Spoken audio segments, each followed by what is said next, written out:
ambassadors, distinguished Nobel laureates, dear guests, and especially students not only of the university as well as of high school. Համակարգող հանձնաժողովի անունից Նոբելյան օրեր Երևանում միջոցառումը հայտարարվում է բացված։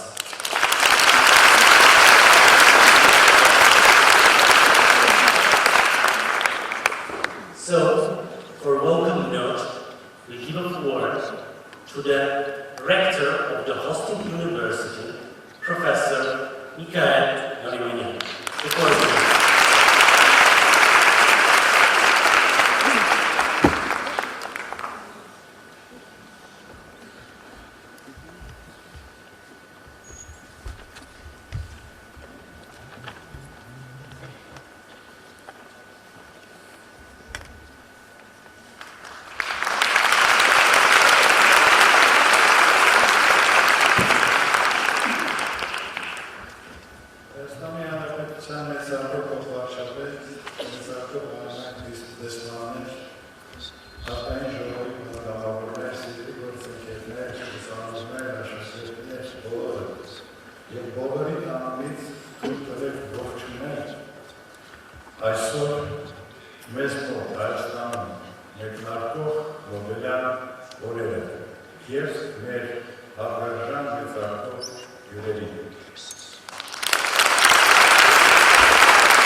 Դերեզանություն դեսպաններ, իքնայք և պարներ։ Հայաստանի Հանրապետության կառավարության անունից ողջունում եմ Նոբելյանորի Երևանում խորագրով գիտական միջոցառման կազմակերպիչներին և բոլոր մասնակիցներին։ Այս միջոցառման նպատակը Հայաստանում համաշխարհային գիտության առաջատար գործիչներին համախմբելն է։ Հայաստանն առաջին անգամ եկել է բժշկականության ոլորտի 5 Նոբելյան մրցանակի։ Դարավոր գիտական ավանդույթներ ունեցող մեր երկրում նման միջոցառում անցկացնելը եզակի հնարավորություն է ոչ միայն համաշխարհային գիտության մեջ ակնառու ներդրում կատարած մեծարժեք գիտնականների դասախոսությունները լսելու, հետաքրքիր բանավեճերին ու քննարկումներին մասնակցելու, այլև Հայաստանի գիտության տերմինները ևս մեկ անգամ իմաստավորելու, անելիքները նախանշելու, նոր գիտական գաղափարներ ու ծրագրեր քննարկելու համար։ Արգելի ներկայացուցիչ, Հայաստանի Հանրապետության կառավարությունը հստակ գիտակցում է, որ նոր հարյուրամյակում զարգացում հնարավոր է այն երկրներում, որտեղ մեծագույն ուշադրություն է դարձվում կրթությանը, գիտությանը և բարձր տեխնոլոգիական նվաճումներին։ Ելնելով այս հրամայականից մշակվել և իրականացվում է Հայաստանի Հանրապետության գիտության ոլորտի զարգացման 11-ից 20 թվերի ռազմավարությունը, որտեղ ամրագրված է գիտության ոլորտի հեղինակային զարգացման ուղղված քաղաքականությունը։ Մեր ջանքերը ուղղված են նաև Հայաստանի գիտնականների և համաշխարհային առաջադեմ գիտական կենտրոնների միջև միջազգային գիտական համագործակցության զարգացման համար նպաստավոր միջավայր ստեղծելն։ Իրականացվում են բազմաթիվ միջազգային համագործակցության ծրագրեր, այդ թվում Եվրոպային, Ամերիկայի, զանազան այլ երկրների հետ։ Նոբելյան մրցանակի արգելվում դափնեկիրներ, արգելի գիտնականներ, հյուրեր։ Ամփոփելով ելույթս թույլ տվեք ևս մեկ անգամ ողջունել ձեզ հայոց մայրաքաղաքում։ Լիահորս եմ, որ բացի ձեր անչափ կարևոր առաքելությունից, հնարավորություն կունենաք նաև ծանոթել Հայաստանի հնագույն մշակույթին, ճարտարապետությանը, գրականությանը, արվեստին։ ԵՒս մեկ անգամ ուզում եմ շնորհավորել գիտաժողովի բոլոր մասնակիցներին այս եզակի առիթը ամբողջովին, լիովին օգտագործելու հնարավորություն ցանկանալ և ևս մեկ անգամ շնորհակալություն հայտնել մեր հյուրերին համախմբված կերպով այստեղ լինելու, իրենց գիտելիքները մեր երկրպագությանը փոխանցելու, իրենց օրինակը մեզ ցույց տալու համար։ Շնորհակալություն։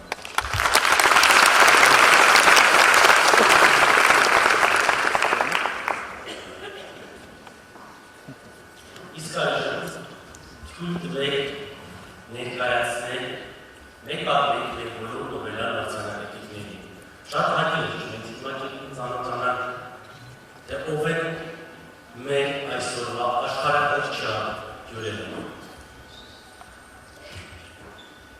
Ընթերցրեք։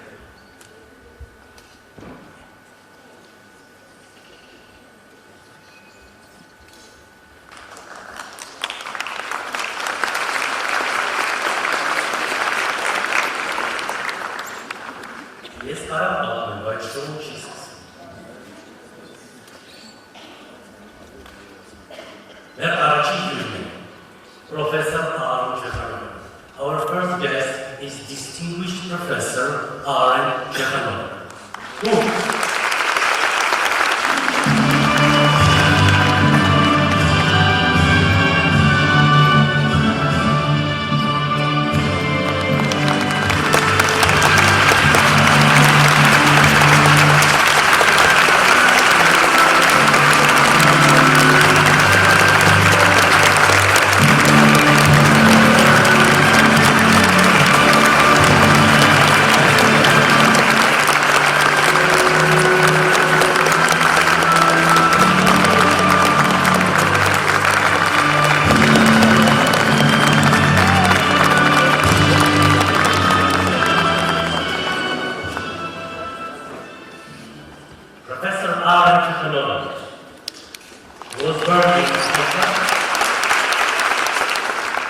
And all his work afterwards has done in the same university.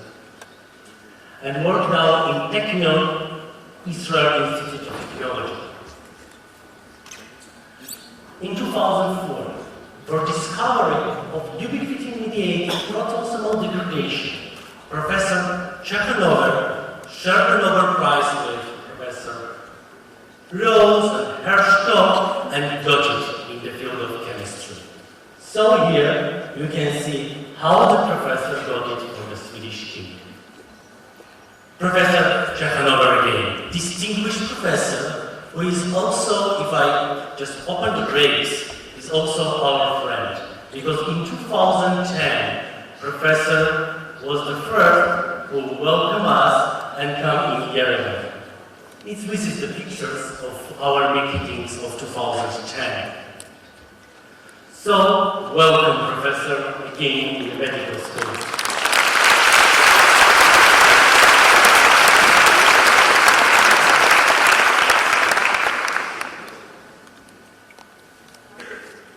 Our second Nobel laureate is Professor Robin Warren.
Professor, now I'm telling that the main etiology of what the people are seeing here is you, because you discovered Helicobacter pylori. A lot of people suffer, unfortunately, from stomach or ulcer, but why we suffered is Professor Warren will tell. So, Professor Warren worked in Adelaide, worked in Perth Hospital,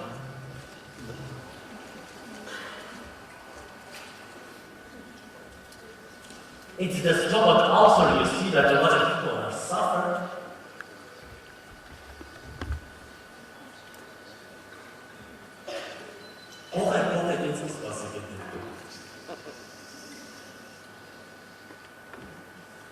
And it is Nobel Prize in Physiology or Medicine of 2005 that Professor Warren shared with Professor Marshall and Gottlieb. So welcome, distinguished Professor Robin Warren.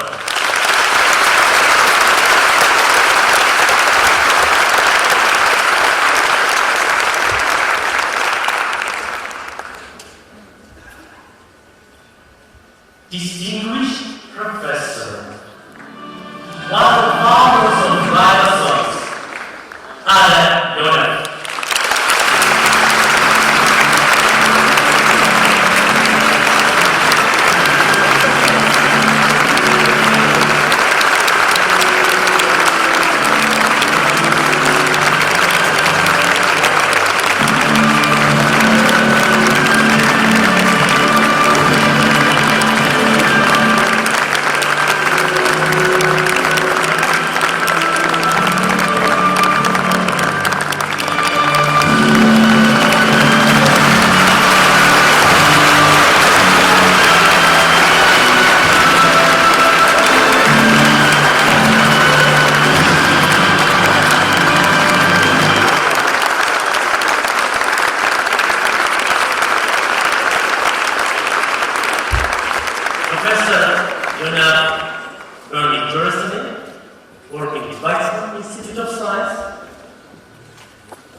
In 2009, in the field of chemistry, he got a Nobel Prize, and all the time she says that my heart is like ribosomes.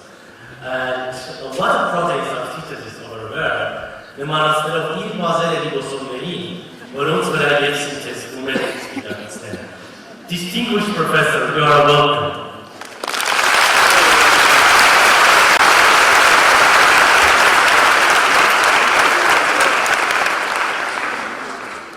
Distinguished Professor E.I-ichi Negishi.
Which is well known as a Negishi couple, got a Nobel Prize in Chemistry 2010.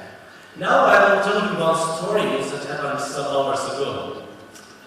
Professor Negishi was delayed from the flight, but finally we got it. After it we say that Professor Negishi don't only decouple chemical reactions, Professor is also decouple the flights. So you are finally here. You are welcome. Distinguished Professor.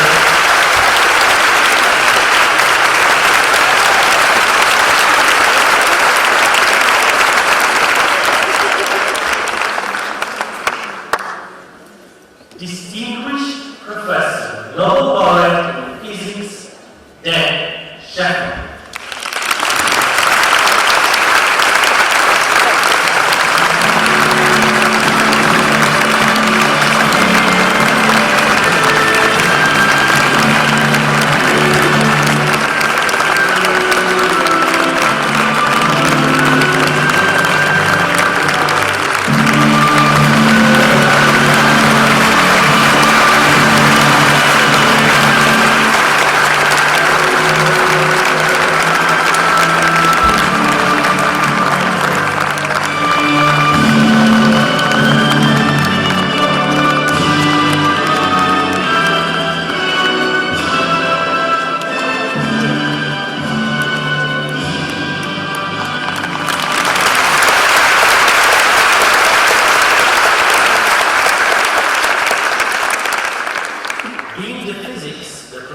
Shechtman got a Nobel Prize in Chemistry for discovering quantum crystals. But you were born in Tel Aviv, worked in Technion University Institute. In 1982, in Louisiana, Alberta, by the way, Johns Hopkins University found out quasi-crystals. And in 2011, Dan Shechtman got a Nobel Prize in Chemistry. Distinguished Professor Dan Shechtman. Welcome.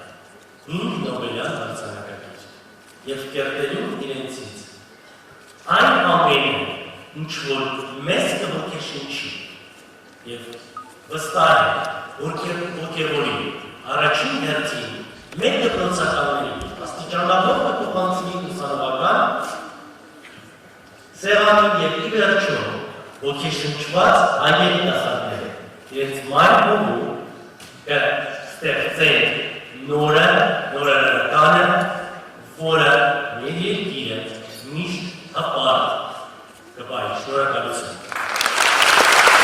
For us, it's normal to welcome 5 Nobel laureates in one time, in one place.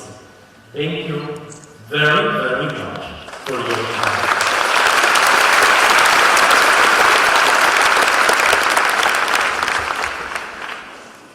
And now I will try to ask Professor Ciechanover, just for 1 minute, welcome to Armenians who are sitting here on behalf of Nobel laureates. Because you know that Professor Ciechanover is also professor from 2010 of Yerevan State Medical University. The floor is yours.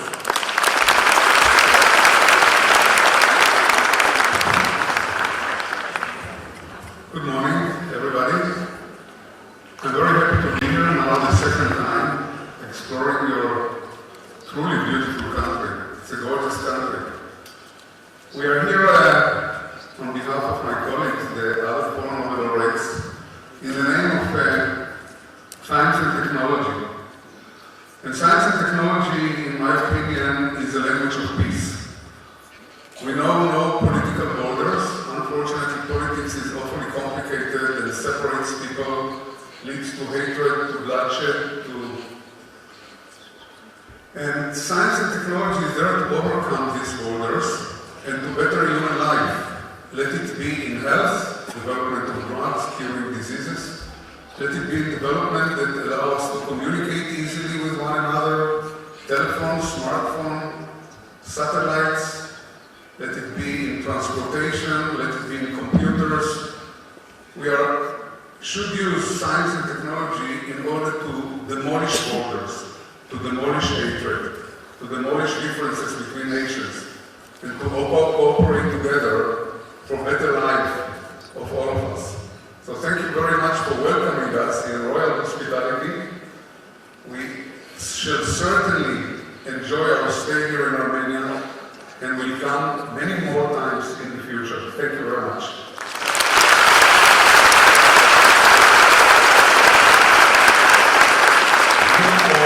All the time to welcome in our land.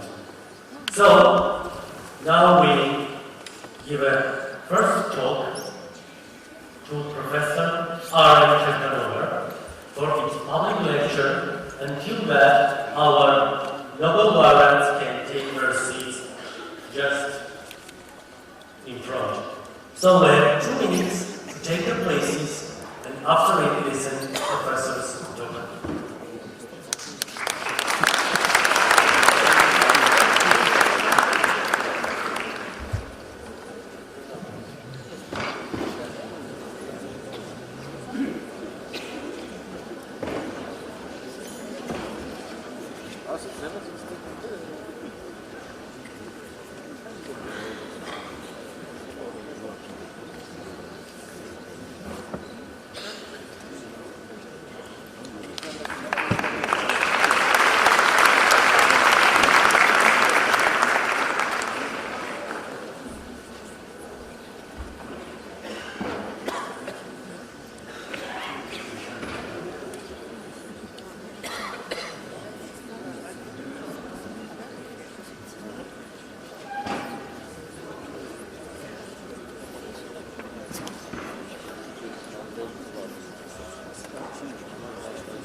Let's make an experiment and try to start without the presentation, but it should come.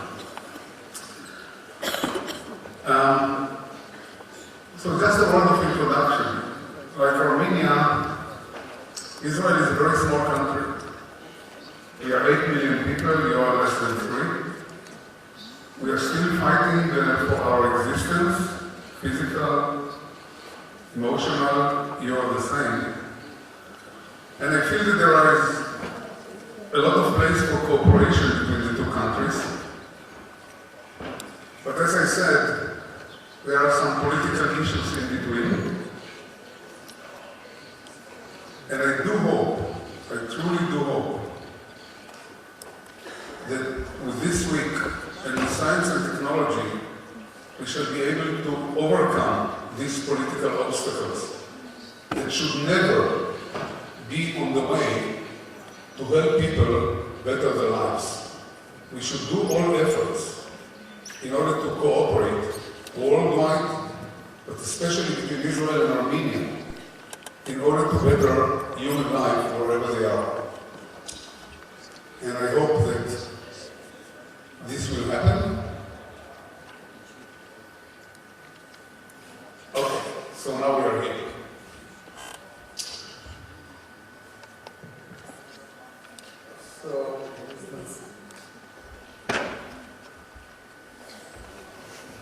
Okay, so this is my city, the city of Haifa, which is on the very east side of the Mediterranean, and what I want to tell you today is about the future of medicine, the future of health. Another example that is of interest and concern to all of us. Health, drugs, diseases. So,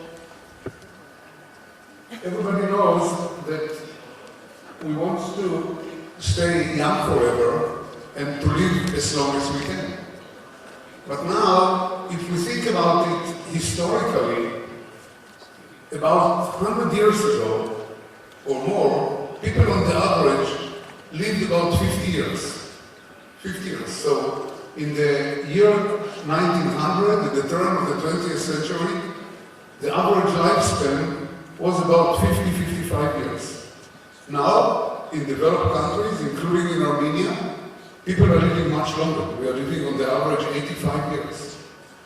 So in 1 century, we extended our lifespan by about 30 years.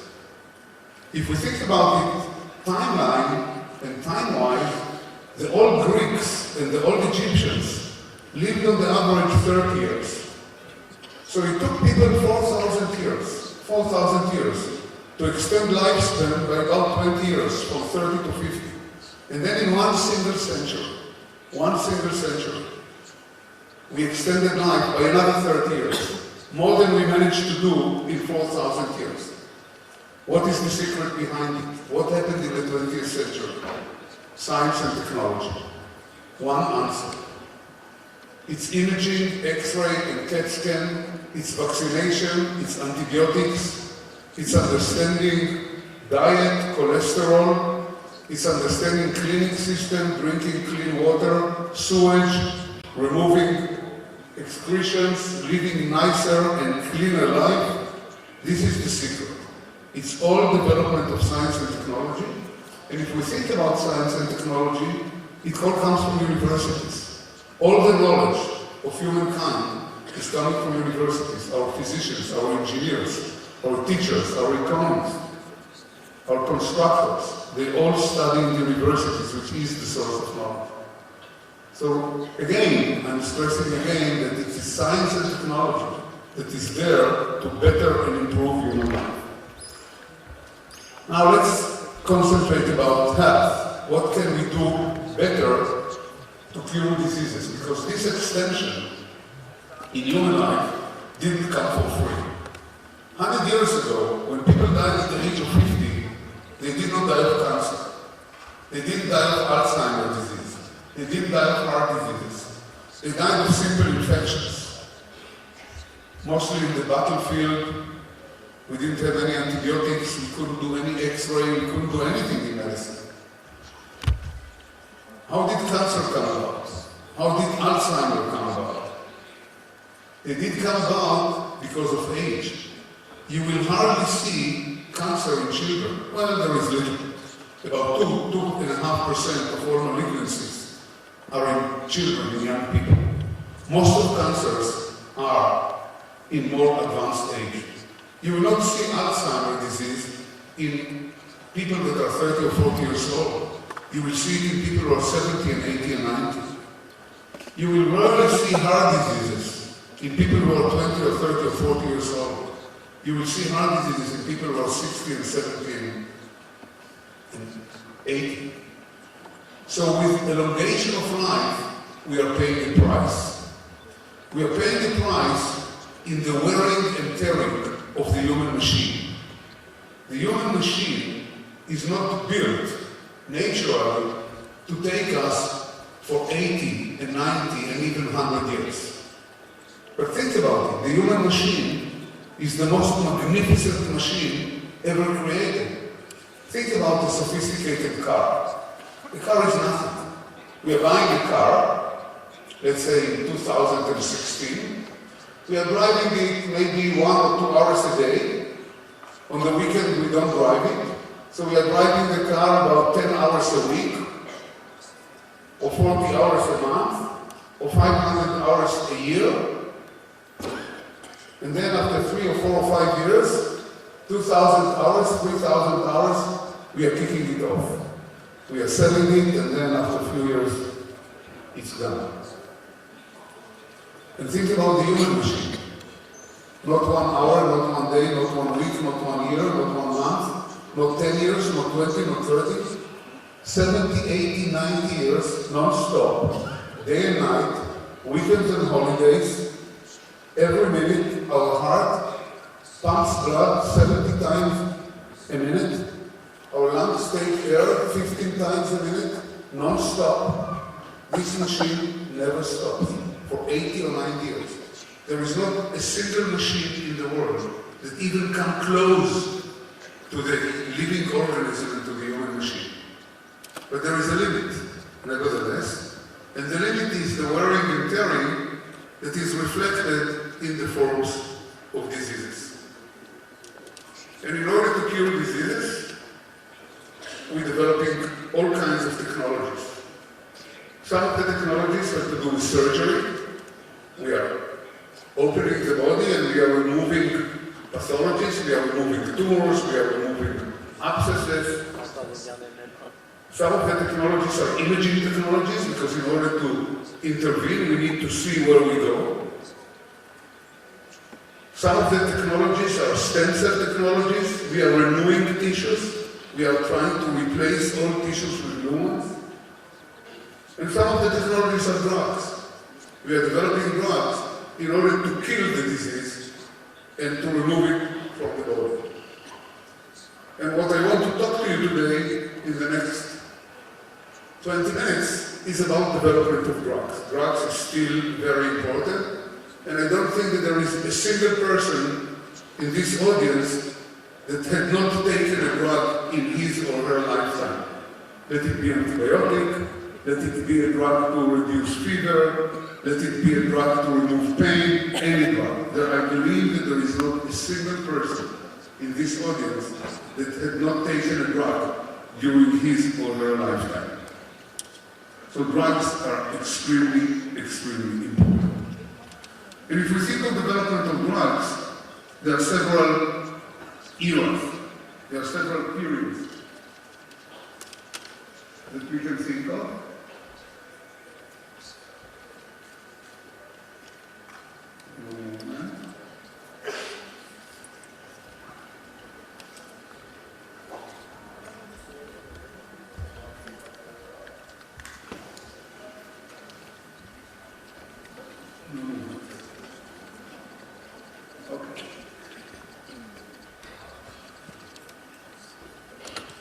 And what I want to talk to you today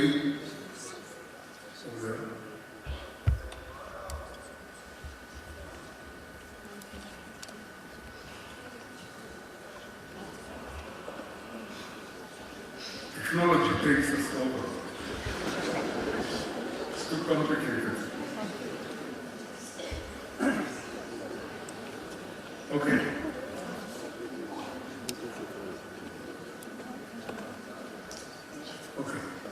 So let's think about drugs. We can distinguish between three stages in the 20th century of drug development.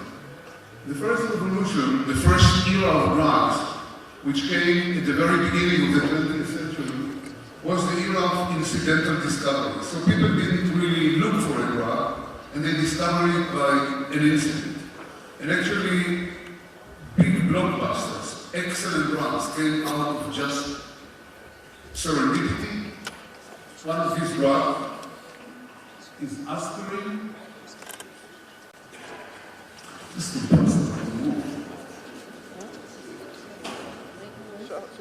One of these drugs is aspirin. Aspirin actually was discovered by the old Egyptians 4,000 years ago, when they noted that on the banks of the Nile River, the willow barks that grew on the banks of the Nile River, when they chewed the leaves, they had a very bitter taste.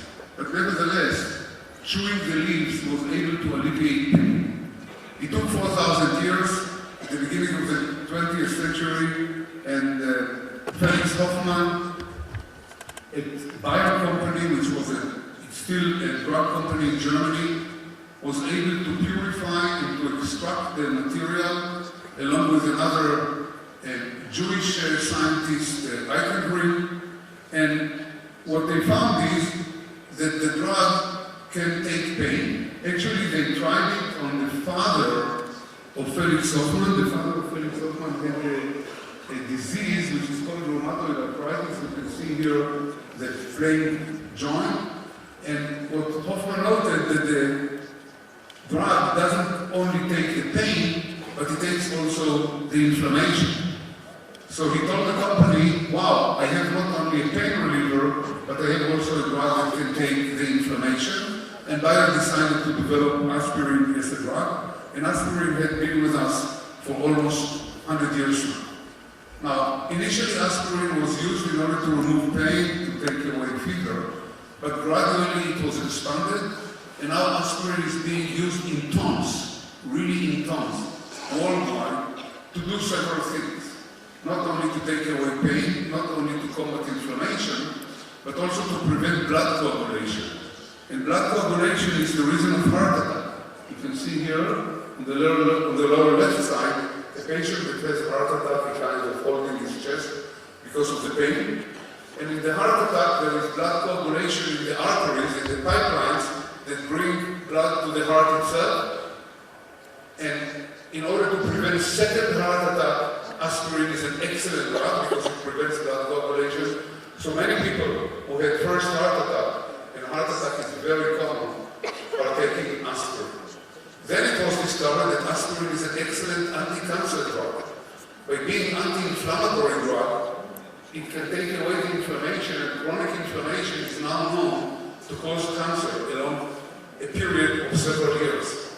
So many people are now taking aspirin in order to prevent cancer, and as a matter of fact, aspirin is now recognized as the best chemical preventive drug for cancer of the large intestine, for colorectal carcinoma, which is the third or the second, depends on either males or females, common cancer. So it prevents cancer in a very, very effective way. And therefore, since the beginning, the utilization and the use of aspirin grew dramatically. The second drug that was discovered by serendipity is an antibiotic called penicillin. It was discovered by Sir Alexander Fleming, who got, along with two other scientists, the Nobel Prize in Medicine in 1945. It was the first antibiotic to be discovered. Awfully important discovery because antibiotics really changed the way that we are using medicines these days. As I said, at the beginning of the century and along World War I and even at the beginning of World War II, many soldiers and people that were wounded died of simple infections, and even simple throat infections, just so killed people. And now, a shot of antibiotics can prevent and cure those diseases. And penicillin was discovered by serendipity, complete serendipity. You can see here in the middle,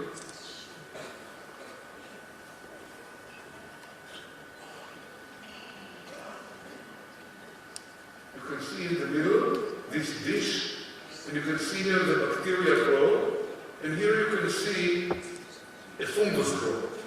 What happened is that Alexander Fleming was a microbiologist, and he grew bacteria on dish, and by mistake he left the dish open, and a fungus, a spore that is in the air, there is all the time spores of fungi in the air, fell on the dish and grew to generate this colony. And Fleming noted that there is a little halo here, you can see here, on which the bacteria, this white,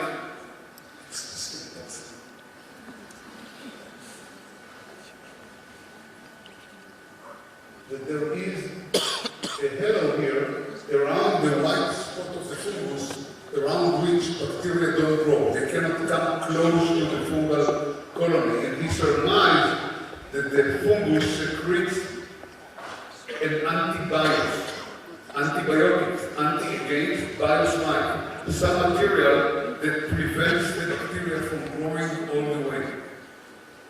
2 years later, our fluorine and cellular exchange isolated penicillin from this colony, and then from other fungi, other antibacterial drugs, other antibiotics were isolated, and the face of medicine was changed forever. Complete serendipity, just looking on a dish that by mistake a spore of a fungus fell during the weekend, and then he came back on Monday, looked at it and said, hey, something is very strange here. There must be something that is secreted by the fungus. So this was the era of serendipity, and 2 very important drugs came out. Now we are going to the second era, and the second era is the era of high throughput, of screening. People develop disease models. We can now mimic a disease by cells. In tissue culture, we can grow cancer cells in a dish. We can grow cells that secrete cholesterol on a dish and mimic heart disease, cancer. We can grow cells that accumulate proteins that are accumulated in the brain during Alzheimer's. So basically, we can mimic disease on a dish. We don't need to go to an animal. We don't need to go to a very complicated model. And therefore, if we have the disease on a dish, we can try different drugs, one after the other. There are lots of chemical compounds that we can try one after the other and see which chemical compound stop the pathological process. There are numerous of chemicals. The process became robotic. If you go to big pharma companies, to Merck, to Johnson & Johnson, to Novartis, you will see that big robots are taking samples of materials, putting them on multiple wells where a disease model cell is growing, and they look for inhibition of the disease process. I will bring you only one example of a drug that was developed like that. And that's statins. Statins are inhibitor of cholesterol synthesis. They efficiently prevent heart attack, because in heart attack, as I told you, cholesterol is occluding the blood vessels that flow blood to the heart muscle itself, and if we prevent the biosynthesis, the generation of cholesterol, we can prevent heart attack. Statins are being sold worldwide now at the value of about $40 billion a year. It's probably the biggest blockbuster in the pharma industry, and it was discovered by a Japanese pharmacist by the name of Akira Endo that worked in a Japanese pharma company, in a Japanese drug company, by screening. He simply used exactly what I described to you. He took a library of chemical materials, in this case natural materials that were collected from Japanese different plants and trees, and screened them one by one by one by one for the prevention of biosynthesis of cholesterol, until he discovered the first statin. And then the drug companies came in, and as I told you, statins are being sold today in Armenia, anywhere in the world, for the value of more than $40 billion a year.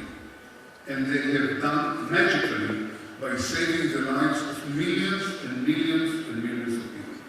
So this is screening. Now we are moving to the future revolution, to the revolution of personalized medicine. And what is it about this revolution? Why do we need it? What was wrong with screening and screening and screening and screening? We could gradually find drugs to all diseases. What was wrong is something very simple. The fact that we are all human beings. And we are very different from one another. We are not only Israelis and Armenians, we are not only men and women, we are not only fat and thin, low and tall. We are very different in our genetic repertoire. We are not similar to one another genetically. We cannot transfuse blood from one to another unless we feed the blood. Certainly we cannot transplant organs from one to another. We cannot take a kidney and transfer it or bone marrow from one to another because it will be rejected. We are very different.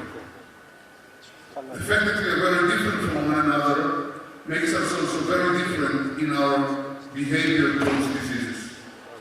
The same disease in two different people behaves very differently.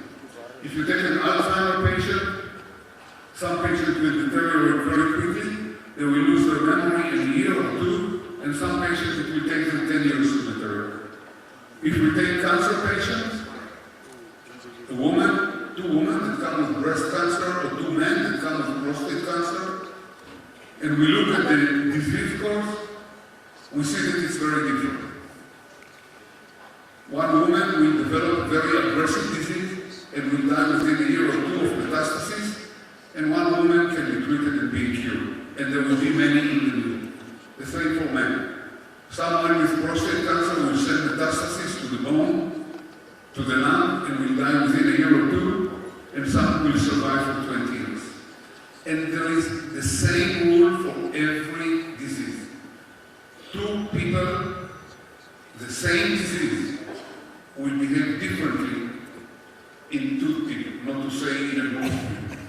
And we have no tools to predict how a disease is going to behave. Typically, we wait and see. We treat the patient, but some nevertheless deteriorate, and some are cured, and some are somehow carrying the disease with them chronically. Some are in between, and we have no tools to predict. It's only in the year 2000, nearly 60 years ago, that the human genome was unraveled. And we were able to go into the human genome now of each and every one of us, and to read the library of what makes us what we are. Initially it was very expensive. The first human genome that was exposed in 2000 cost about $700 million and took about 7 years to disclose, to unravel. Now we can sequence the whole DNA, our whole DNA, in about a few hours with a cost of several $1,000, and the price will go down to below $1,000. So it will become a regular test, like a CAT scan or MRI or any, I would say, expensive laboratory routine test that will be done at the clinic of every doctor on the table, on the desktop machine, certainly in the emergency room, and certainly in every hospital. Within a few years, I predict less than 5 years, sequencing of the human genome will become a routine in hospitals worldwide. And this will tell us what are the problems that we are carrying. It will tell us the mutation that we are carrying that may make us susceptible to cancer. It will tell us the genes that we are carrying that may make us susceptible, mutations that make us susceptible to heart attack, to psychiatric diseases. And therefore, it opens the road for development of cures and new drugs. Because so far we don't understand even why we are developing cancer. But if my human genome will be sequenced when I'm young, and people will tell me, listen, you may have mutations that may cause cancer, we should be able to do something about it. So medicine is not going only to be personal, it's my DNA and the DNA of each and every one of us. But it's going also to be predictive. We should be able to predict disease. And at the same time, because it's going to be predictive, it's also going to be preventive. We should be able to take measures in order to prevent future diseases. So that's the beauty and the danger, I'm going also to talk about the danger, of novel medicine. So we are going to change medicine completely. Instead of treating a disease, we are going to treat a disease in the context of a patient. So it won't be only a breast cancer woman or a prostate cancer man. It will be a breast or a prostate cancer in a specific name of Mr. Robert X or Mrs. Elizabeth Y. So it will be a disease within the context of a patient. And we should evaluate the treatment personally.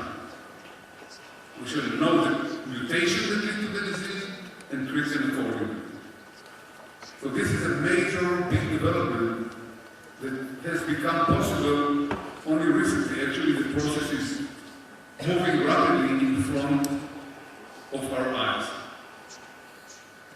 We should be also able to predict side effects of drugs. We know that some patients can take the drug, nothing happens. Some patients develop mild side effects. Some patients are developing severe side effects and they even die because of the side effects. And again, this is because we are different. Some patients can take penicillin and some patients cannot take penicillin because they are sensitive to it. So we should be able also to predict who is sensitive and who is not sensitive to any drug and to avoid development of side effects by the treatment. So it's going to be a very big revolution. The problem with this revolution, as I said, when we think about science and technology in general, we think always of doing things better. But it has two edges. Science and technology is being used by people also to kill one another. Think about the A-bomb. Think about even innocent developments like cars. We develop the car in order to move faster and to allow transportation, but at the same time many people are being killed by road accidents.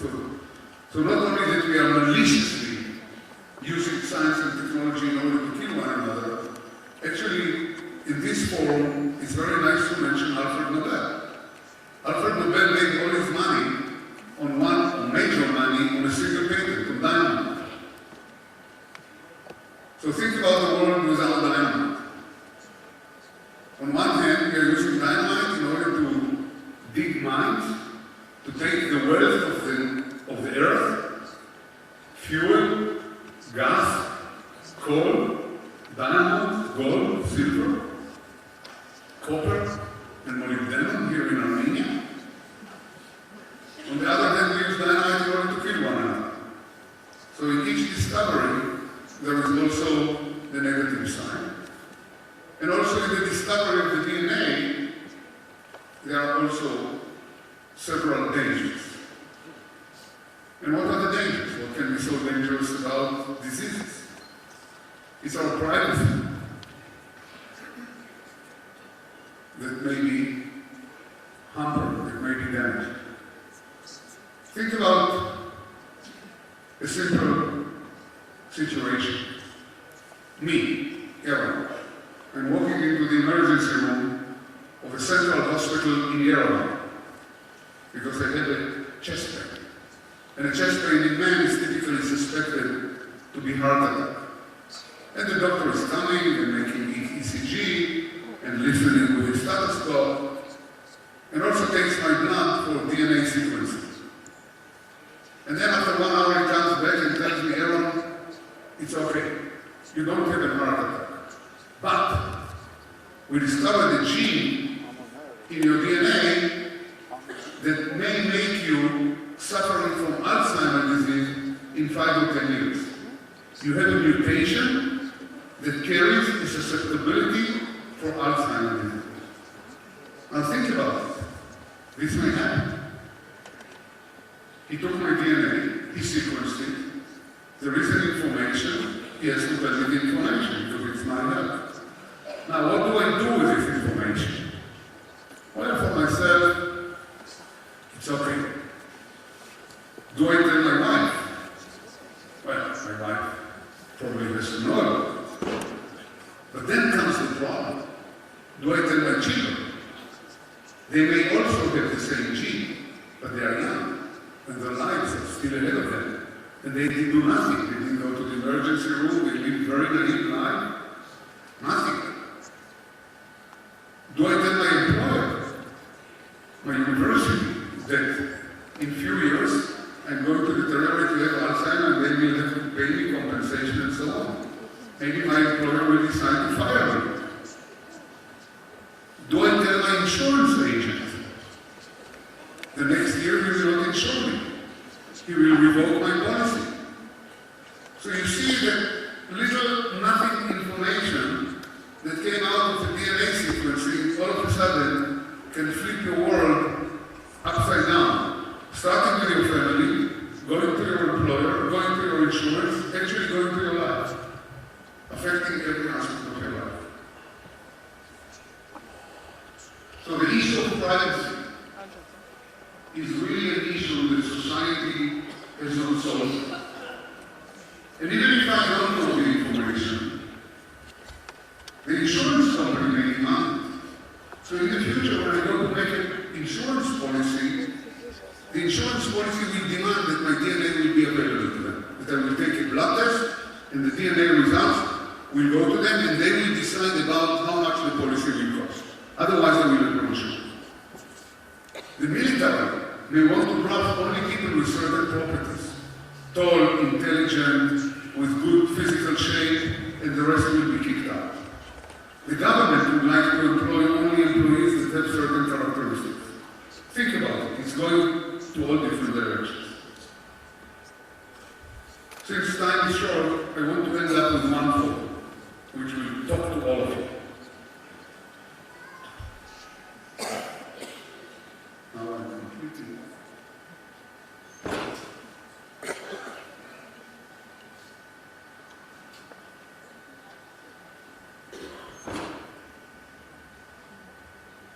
You can see that these are the parts of the future that will all depend on me.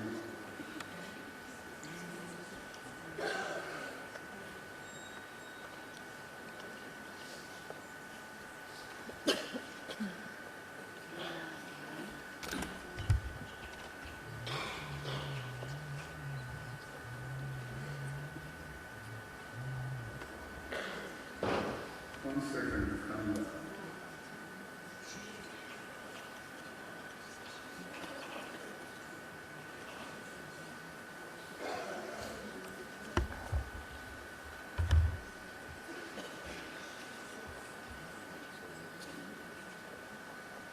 Okay. The waiting was working. This is Angelina Jolie. You guessed it correctly. Beautiful lady, very talented actress.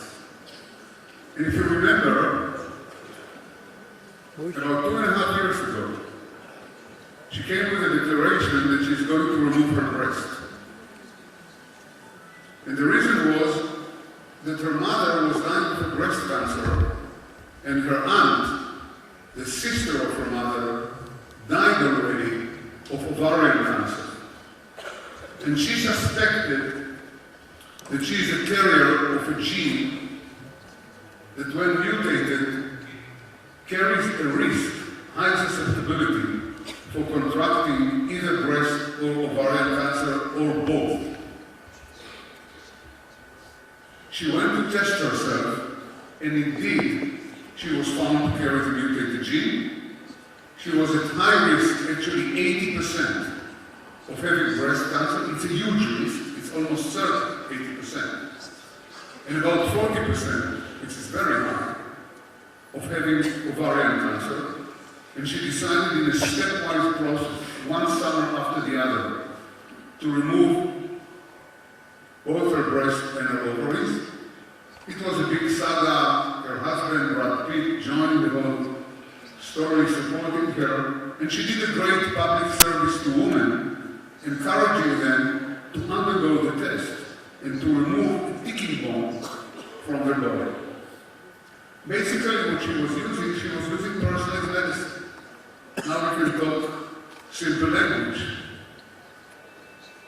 Not every woman that has a breast cancer has the mutation, but several women, about 10% of them that have breast cancer have the mutation. And they can discover it ahead of time. How? By having relatives having the same disease. Blood relatives having the same disease. So she did a great service. She has undergone 2 operations, and she floated to our minds the power of DNA. But at the same time, she left us with a problem. Because she solved her own problem, but as I told you, with the Alzheimer's disease, when I brought you my own example, she didn't solve the problems of the children, of the daughters. Because the daughters, one is in high school, one just started college, the other one just married and had a child, may carry the same very gene. And the option for them to do the same that their mother did is truly a very, very difficult, if not impossible option. So you see that even solving the problem to one person is not solving the problem to another. But if we think about it more rationally, we can cool down. And this will be my ending note. We can cool down because it's always, in science and technology, and in particular in medicine, the technology came before we solved the problem. So we already discovered X-ray before we used it, we discovered MRI and CAT scan before we used it, we discovered chemistry and synthetic organic chemistry before we used it to develop drugs, and so on and so forth. So we always knowledge precedes application of the knowledge, and we are already now having the technology, actually the Chinese are using it, with big discussions in the world, where we can edit genes. If we discover a mutation, we can take the mutated gene with a pair of scissors. It's called the CRISPR-Cas technology. We are using it in my lab now. We can cut the gene out and suture in a healthy gene that has no mutation. So now we can repair genetic disease at the DNA level. We don't have to live with the mutation anymore. There are many discussions about when and where to use it because people are very much concerned that the definition of disease is going to change. If a mother is going to know that the child is going to be blonde, she may decide that she doesn't like a blonde child and she wants a black-haired child, and then she may decide to change the gene of the hair color to a gene that encodes the black hair and so on and so forth. So people may decide what is they like and what they don't like. And it's going to complicate things, and therefore, we should need some societal discussions about it. But the development is there, and we should be able to solve it. So I want just to give you a teaser of the future of medicine, the problems, and side by side, also the solutions. Thank you very much for your attention.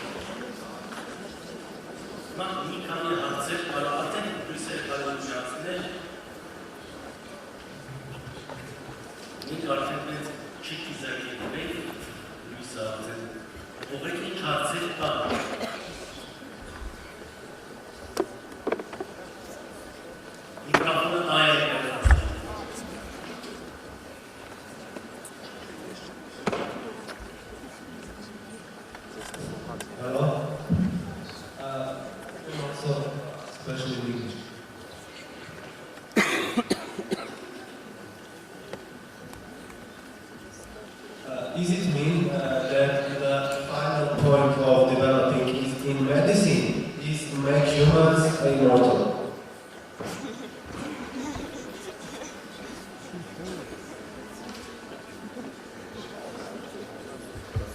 The question is on immortality? Yes, a final point of developing in medicine, the level of developing in medicine, is to make people immortal.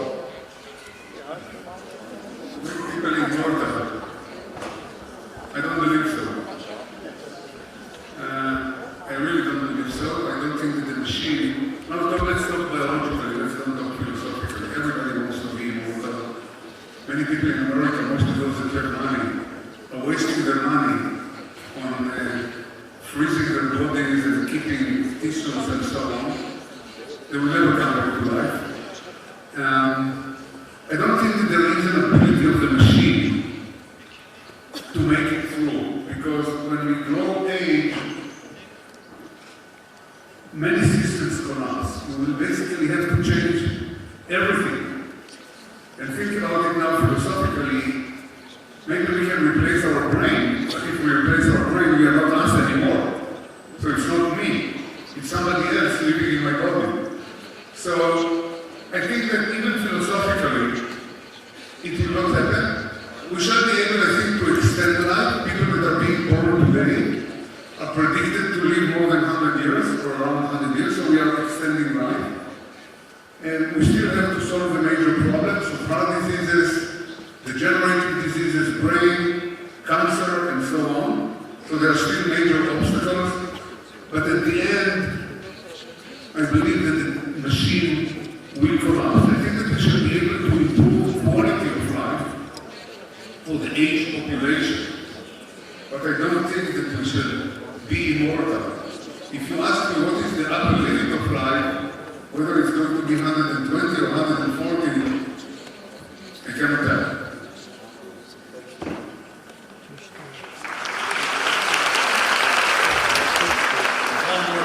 Honorable Mr. Ciechanover, we really appreciate your scientific work in raising trouble.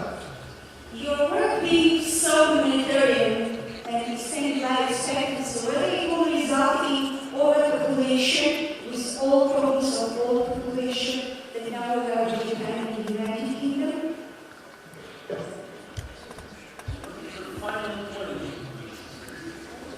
How will we deal with overpopulation of people in the world?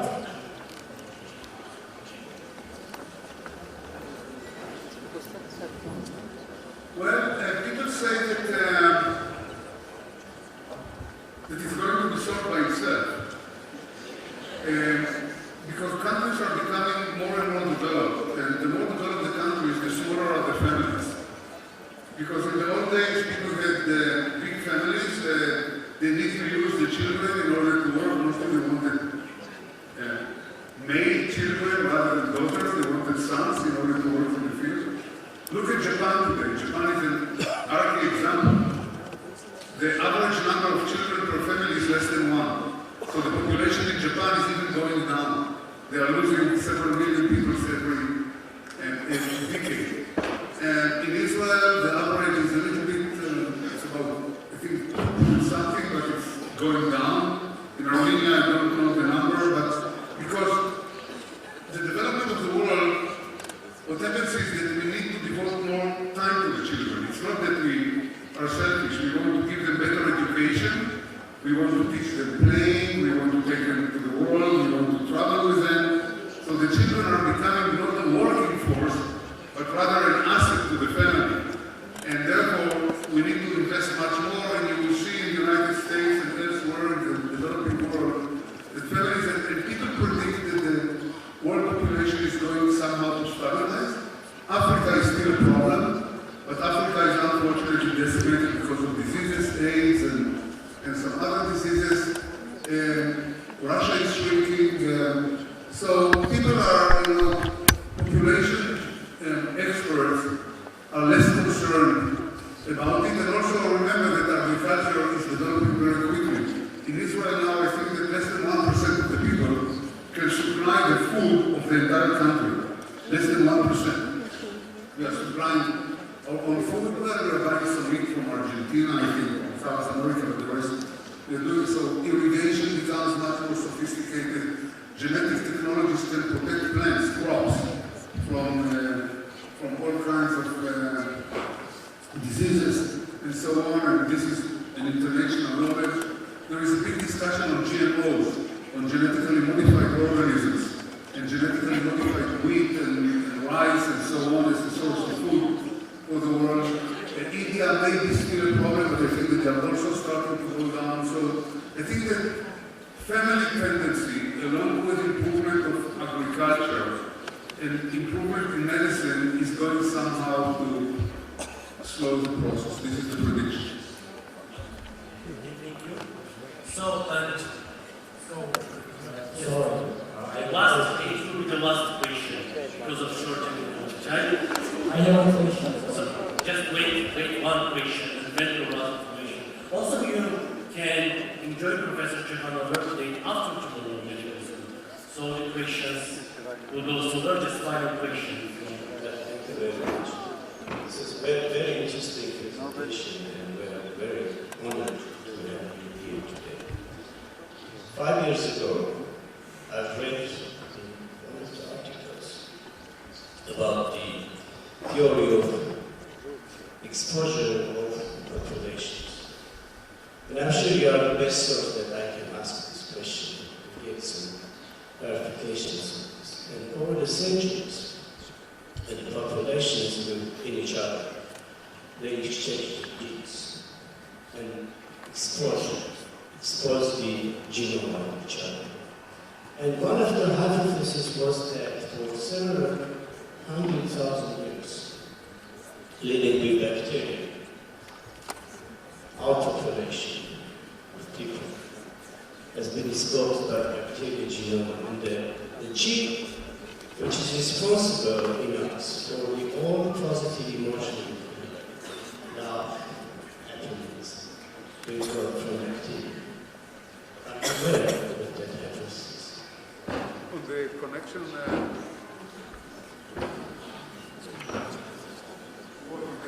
between bacteria in our gut and the gene which is responsible in our genome for our positive emotion. Yeah. We got from bacteria. The question is very interesting. I'm not aware of the answer, but it will come. What makes us people? Basically, let me rephrase it. What makes us different than the animals around us? What makes us laugh, talk, communicate, happy, sad, humorous, or cruel? On the other hand, what makes human character in another way? And therefore, what makes us different from one another? At the same time, if it's the same gene, it makes the same protein while we're different. Or the same genes. Well, obviously I don't have an answer to this. It's awfully complicated. But what I can tell you is something that, again, from science, we are much more than our genes. We are much, much more than our genes. The genes are the easiest way. The easiest language is the fundamental language. But on top of the genes, there are other layers. There is the layer of the RNA and the layer of the proteins, and mostly what happens to proteins. Proteins are undergoing changes all the time. They are going through phosphorylation and circulation. I don't want to go into the jargon of chemistry. But proteins are very dynamic. We are not made only of our genes. We are made of many more. And, importantly, you may argue that otherwise, we are made of the environment. Each of us is growing in a home. We have a memory. You may argue that the memory is also chemistry. It's embedded in the gene. My ability to learn and to embed and implement experiences, life experiences, may be also in my genes, but it's probably in my proteins and in my changing proteins. We are affected by environment that we are exposed. I'm sure that during trips to Armenia, you learn a lot about the history of your country, and this is very important. So we are very complex. So it would be very naive just to say, okay, what is the gene that makes me laugh, or make me smart, or make me stupid, or make me poor, or make me good? It's much more than that. But we're still far away from knowing. And let me end up with one comment, which is philosophical. There are many people, and I don't know whether I belong to them or not. I still have not made up my mind whether you want to know everything. As a scientist, you really want to know everything. And this is the aim. But the question is whether we really want to know chemically the secret of love, the secret of love, the secret of humor, the secret of emotions, whether we want really to crack it down to an equation and then to be able to play with the equation. Well, psychiatry is doing it. We are using drugs in psychiatry in order to take people out of depression, out of suicidal thoughts and so on, but that's on the very extreme. Because we don't want them to be sick. We want them to be functional. We want them to come back to society. The question is whether we want to take normal, ordinary people, like I believe I myself, I don't know how normal I am, and then to manipulate it, and then to play with it. Maybe at the end of the day, even scientists will agree to leave something for God. Thank you.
Okay, but let's just go back to the very, very basic, what you learned maybe in high school or in college. Why to synthesize organic compounds, which mostly my nickname organic chunks, CH-O-N-O and X, because organic compounds mostly consist of chunks. Here, 10, 11 of them shown here as organic. And chemists just try to just wisely use them, but that's only a 10% of the periodic table. So, of course, people have been using some of these so-called main group elements, 20 some of them are shown here, of course, excluding inert gas here. And then we have to exclude some intrinsic toxic. No matter how you use them, they're toxic, like a beryllium, or cadmium, or magnesium.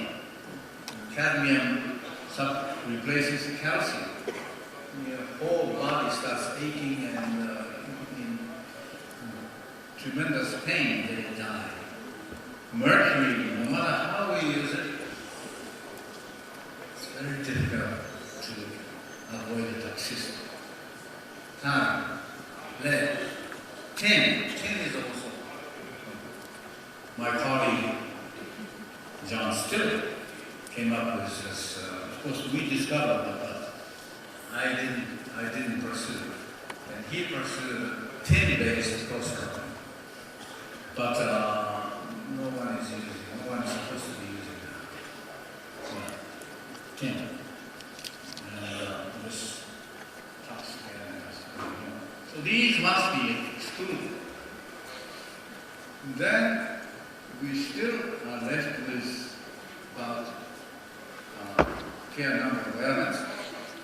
And what I may have, spearheaded some 50 or so years ago is the use of this yellow, no, not yellow, it's golden. Golden part of the periodic table. 3 times 8, 24. Take away artificial toxic technetium. We still have 23 of them.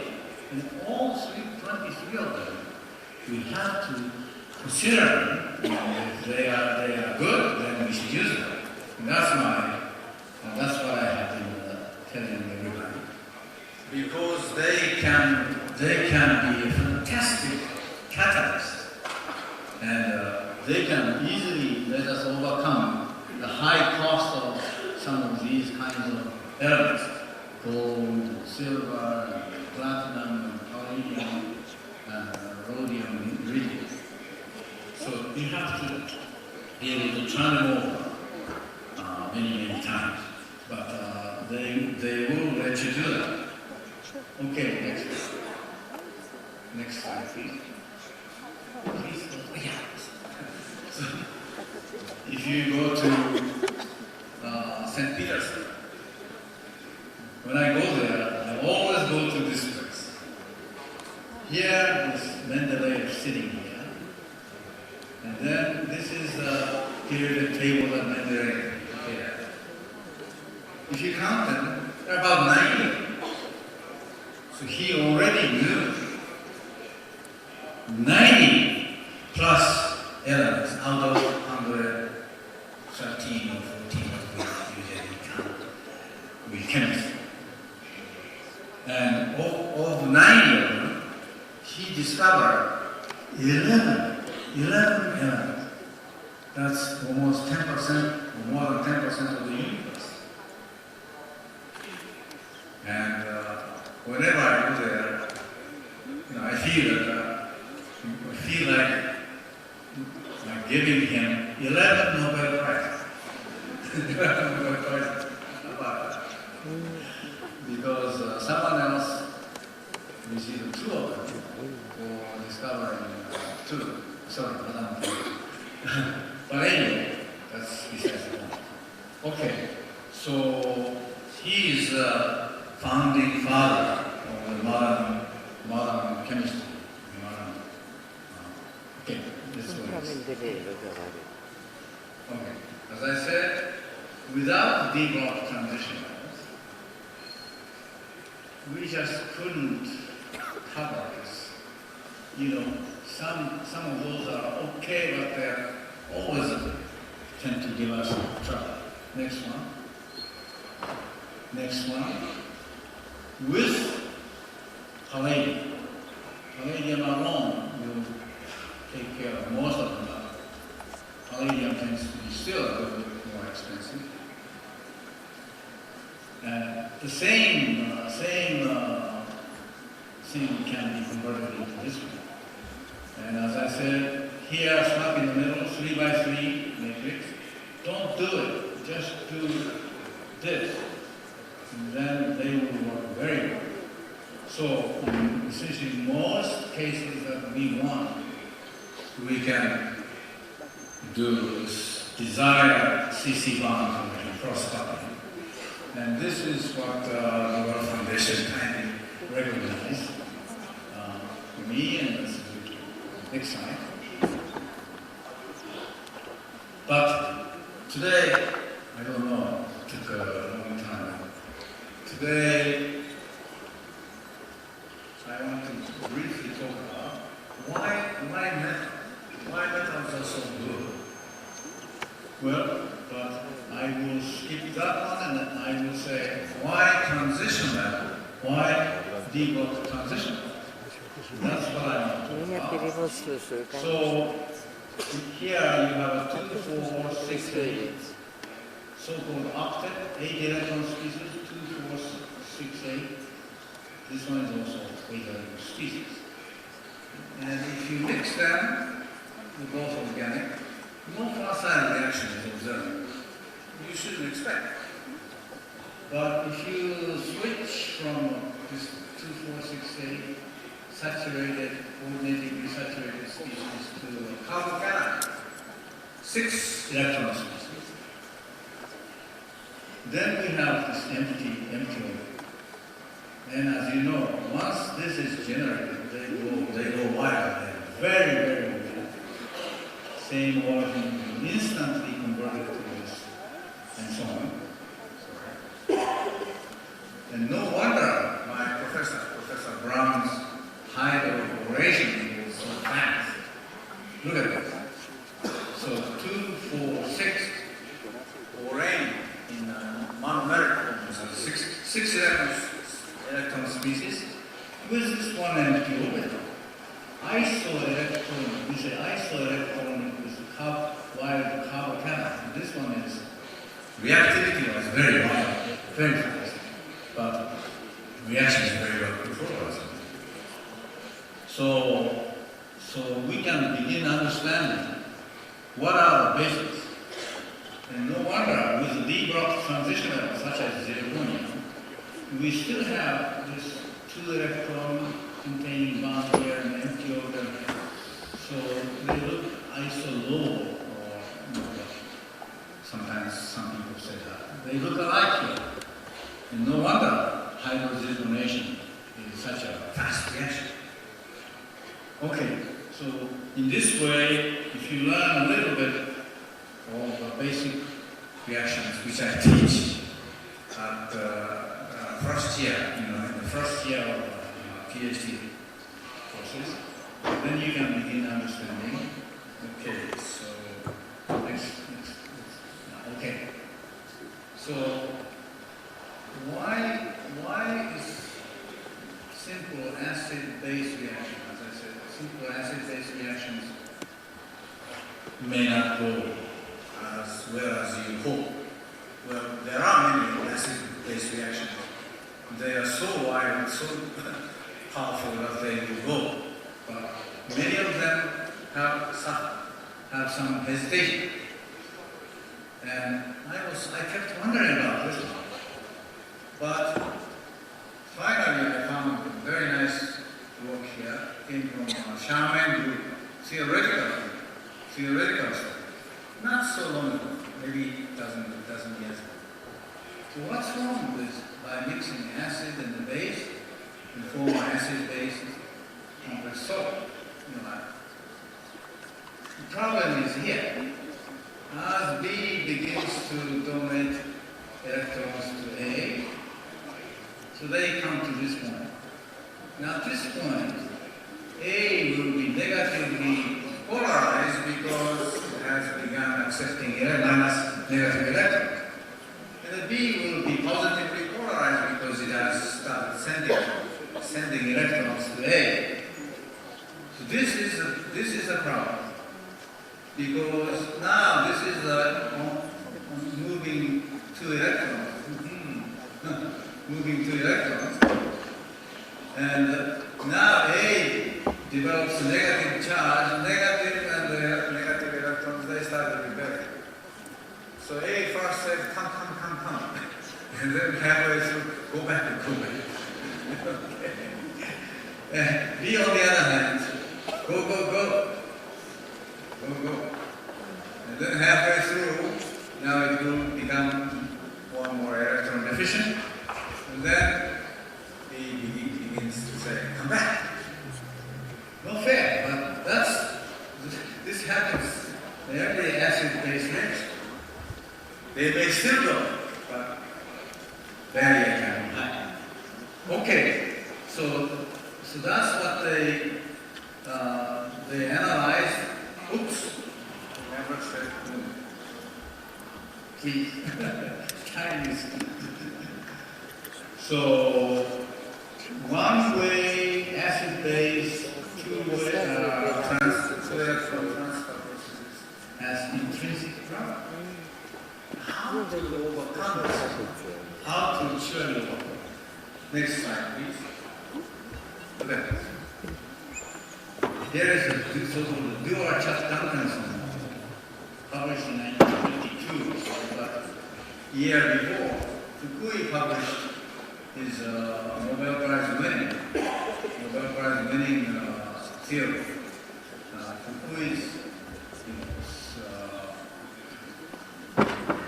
so here, this is all of him pi bound, and his contribution, main contribution, is the significance of the LUMO.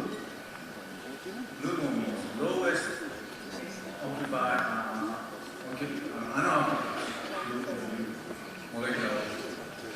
So we novice only consider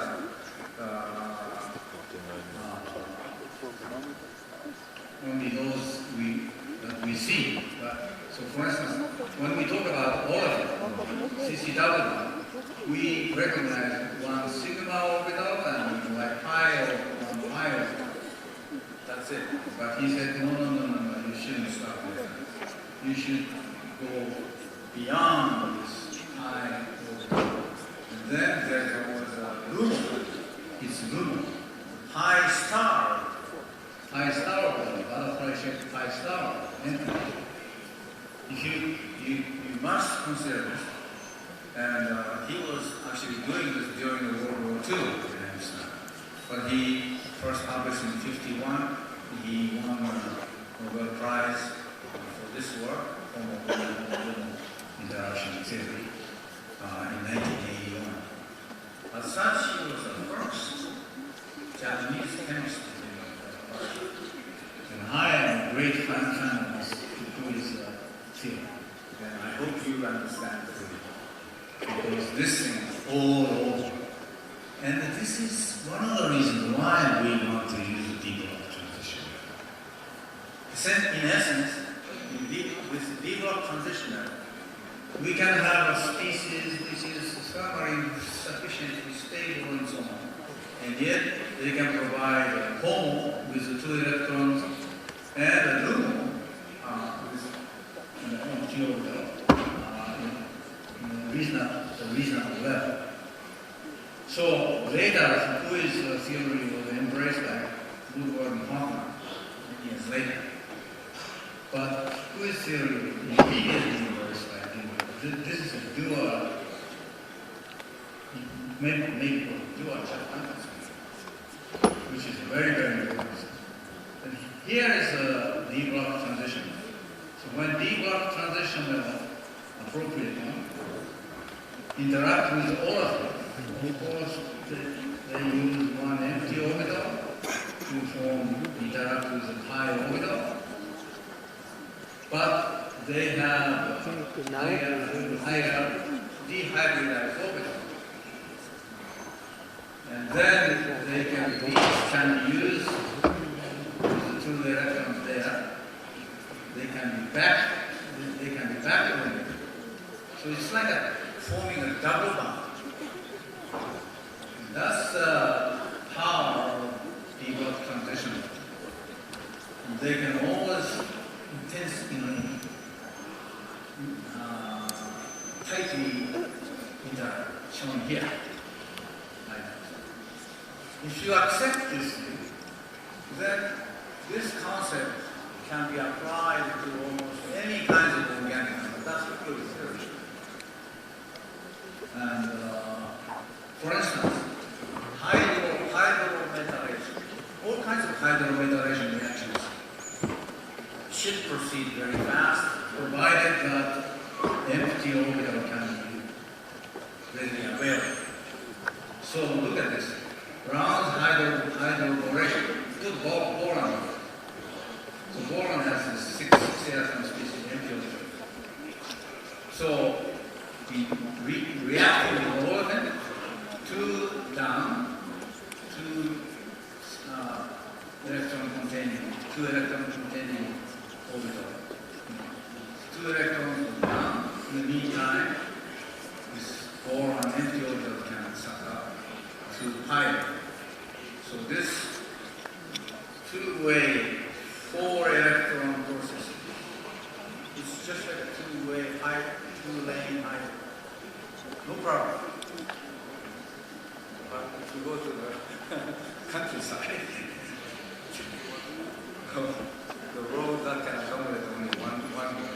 That's pretty deep transition reaction. They come here and bump each other. Okay, I think that's not a bad analogy. But what is important is that this is something I recognized when I was 20. Anyway, at the University of Pennsylvania, I was so excited about this, and that's the reason why I chose A.C. Brown as my postdoctoral mentor. Anyway, if you replace this hydrogen with carbon, there's nothing wrong. There's nothing wrong. And this part, the part that I'm encircling, this part remains the same. So, the carbometallation can also proceed like this. That's what I said. And this is why some additional discoveries I'm very, very proud of, which I will briefly discuss in a minute. And that should be about limited my time. So I named this one carbometallation. Boy, when I published this paper, what is this Negishi guy doing? He's messing up chemistry, teaching Java. He shouldn't do it. All these should be just called the insertion reaction or something like that. But I said, what's wrong? New reactions, maybe a new name. And now, new chemistry needs a new name. So I persisted. Now, 5-10 years later, some of those critical senior people, they started using this carbometallation. But then I didn't stop here. You can put anything here. About the halometallation. There's a quiz. If you can answer this quiz well, I may have $8 pretty t-shirts. Anyway, or metal, you can do anything. That's how we should think. And in fact, even the half metal, so this here is the half metal representation has one intrinsic disadvantage relative to hydrometallation or color metallation. What is the reason? What is that? So if anyone can, please, give me a sensible answer. Okay, and also metallometallation. We have just based on this simple notion,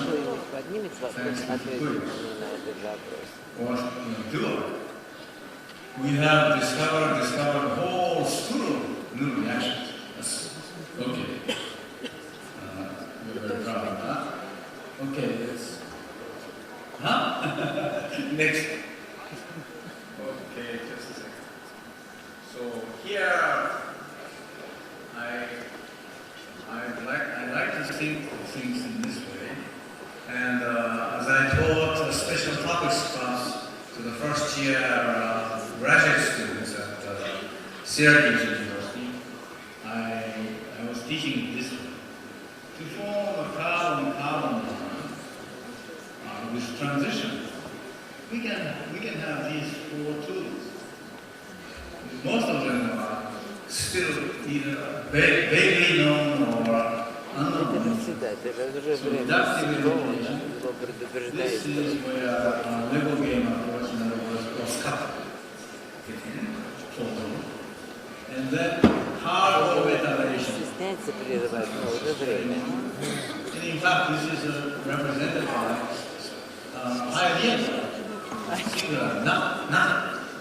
Of course,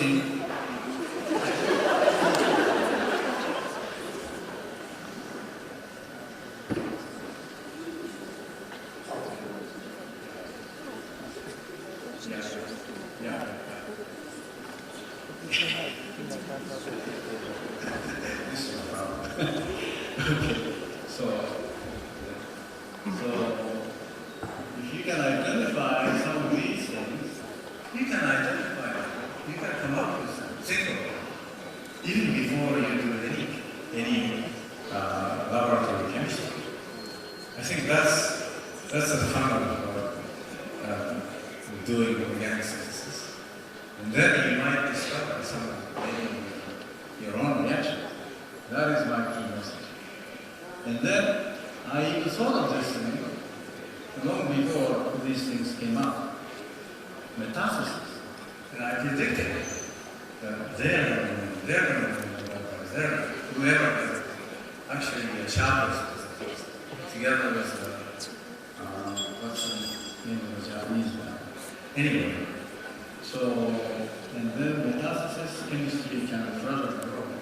Okay, but the time is up, so next week. So my question was, what might be a problem with halometallation? Halometallation chemistry is indeed very, very limited compared with carbometallation or hydrometallation or metallometallation. What might be the single most important factor in this? Can anyone, young mind, brilliant mind, a rational mind, raise your hand? No? Oh yeah!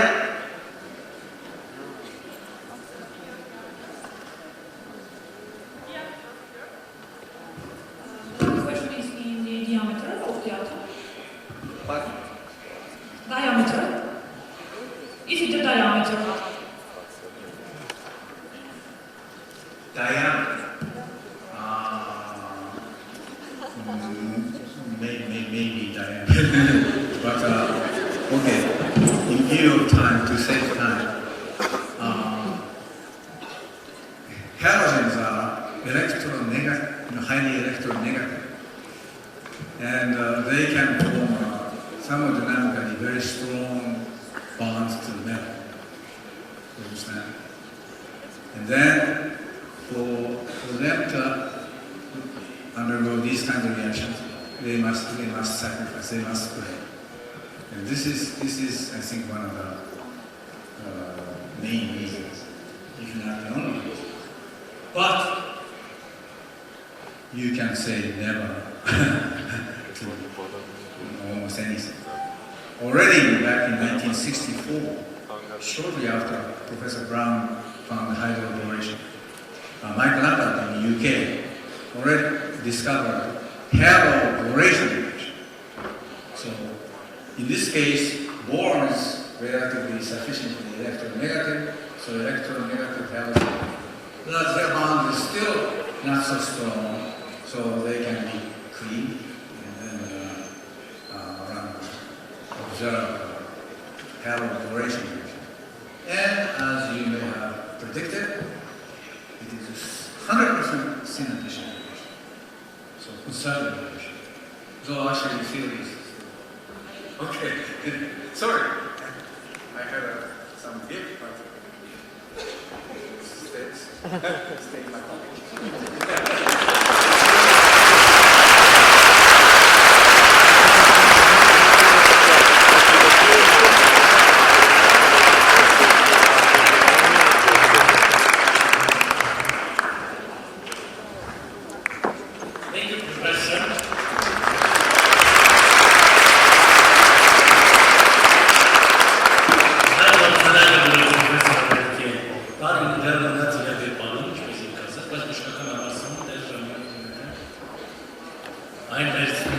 Now, the floor is given to distinguished Professor, Nobel Prize winner, Shechtman.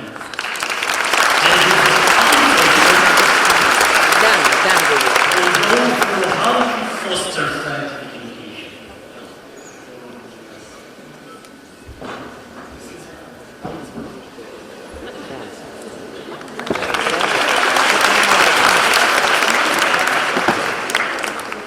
Okay, by the time they set up the computer, I'd like to tell you why I chose to talk about this subject. Because I think that scientific education is extremely important for Armenia and for the rest of the world. And this is why, in this public lecture, I'd like to emphasize a few points and to make some suggestions how to do that. So, position. This is my name. I'm from the Ciechanover part of Israel, and I have a position also in Iowa State University.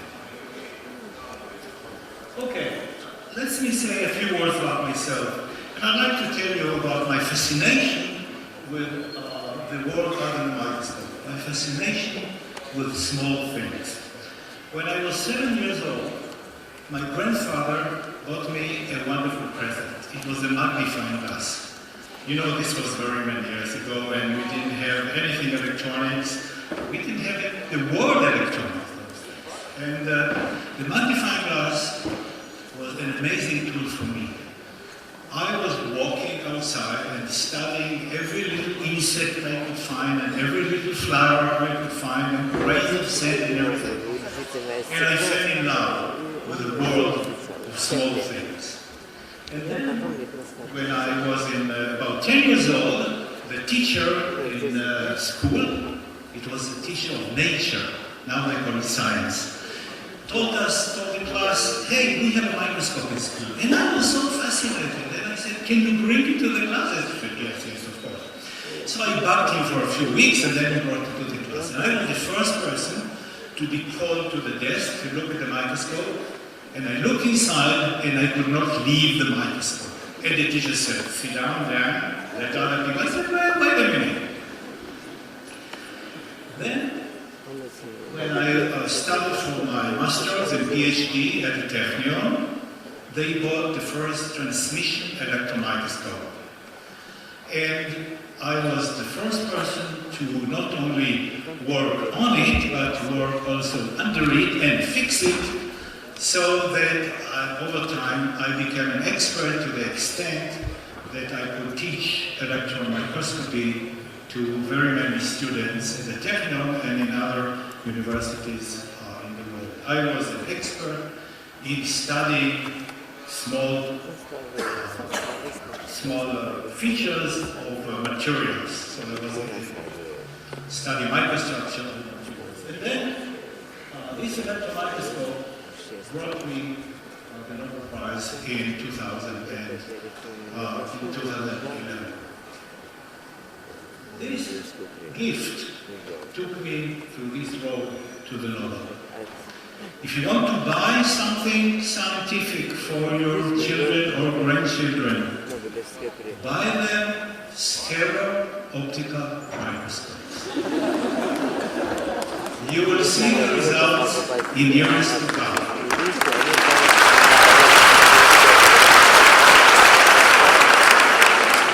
Okay, let's continue. So, who is a successful scientist? What is a successful scientist? How can we define a successful scientist? First, he's an expert in a scientific field. Right?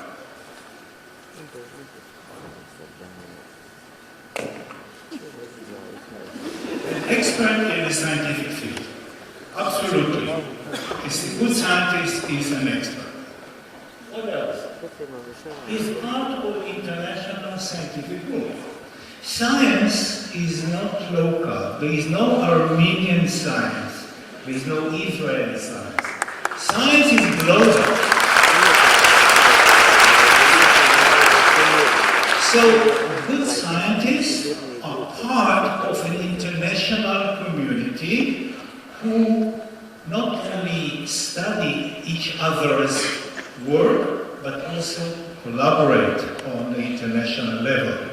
So, this is the second feature of a good scientist.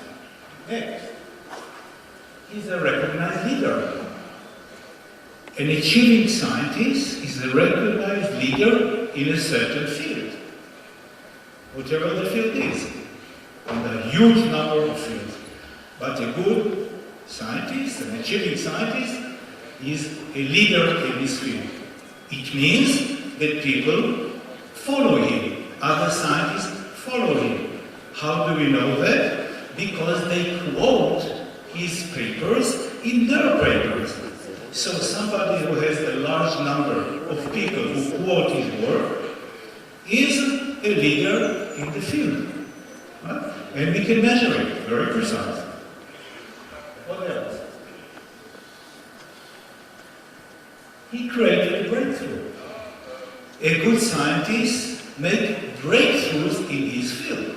He is a leader because he created something new that other people follow and develop further. Okay? Another feature of an excellent scientist. What else? Good communicator. Good scientists have to communicate their work in writing, in speeches, and in other media sources as much as they can. A good scientist is also a good communicator, somebody that can speak to people in a way that they understand what he talks about, and somebody who publishes his work both in the scientific arena, but sometimes also for the general public, so that the general public will know about his or her work. Inspires scientific followers. An achieving scientist is somebody that people follow. People follow and say, we are in that field because of the breakthrough that was created by these great scientists. And we find it fascinating. And we can also contribute to the field. So, scientific follower. And good teacher, mentor, and role model. A good scientist cannot be hidden in his laboratory. He has to communicate to the world his work and also to the general public. It is very important that the general public knows about developments in science and to look at him or her as a role model that people would like to follow. Right? So in our societies, we have many role models who are movie actors and singers and such, and football players and basketball players. And I have nothing against that, but we also should have excellent scientists as a role model, because our future depends on the future scientific and engineering work of the people of our countries. Okay. So, be a part of the world of science. A good scientist is part of the world of science. What does it mean? What does it take? First of all, science is international, and intensive communication is essential for success in science. We need to communicate, and there are several ways to communicate. One way is by publishing papers that other people read, comment on, quote, and so on. Another way is going to conferences. Another way is collaborating in other people's laboratory and inviting other scientists to your laboratory. There is an intensive collaboration between scientists, between good scientists. Okay. Therefore, because of that, travel abroad to conferences, collaborative research, and sabbaticals is essential. We have to communicate. Science is global. We need to visit each and everybody's laboratory. We need to invite them to our laboratories. We need to meet them in conferences. We have to be traveling the world of science. Travel must be justified, but not limited. In some countries, they say you can travel once a year or something like that. You cannot advance science by this way. You have to encourage your scientists to travel and sponsor them to do that. And good universities and good governments know that, and they do that. Okay. Course of position in good research center abroad will take the way to meeting world scientific leaders and create contacts for the rest of one's scientific life. In my country, in Israel, you cannot have a university position just after you finish your PhD. You have to go abroad for 2-3 years of postdoc in a very good university, show that you can conduct an independent, high-quality research, then you can apply for a job in university. You cannot become a faculty of a university without doing that in my country. So this is essential to encourage our graduates to go abroad, do their postdoc somewhere in a very good place, then 2 or 3 years later apply for a job in university. And if you are very good, you will be admitted to become on the faculty. Next is, therefore, support and encourage postdoc studies abroad and hire for university position, mainly returning postdocs. People who not only gained experience in the world of science, but also created networking. They know many scientists from the world. They will continue to collaborate with them, and this is why their science will be much improved. Okay. The communication language of science is English. I tell to you, Armenian fellows, that you must be expert in English. Not because it is the best language in the world, not because it is the finest language in the world, but because this is the communication language of the world of science. If you publish papers in Armenian or in Russian, this is very nice, but the world will not read them. You have to publish in English in the best scientific journals. So English is essential. Therefore, very good command of the English language is a must. Self-efficacy. What is self-efficacy? Let me tell you. First of all, the definition. Self-efficacy is the extent or strength of one's belief in one's own ability to complete tasks and reach goals. And this is the definition that I took from this gentleman here. Do you believe in your powers to solve a problem, any problem? Have you been raised with self-confidence to solve problems in your field of science or in general life?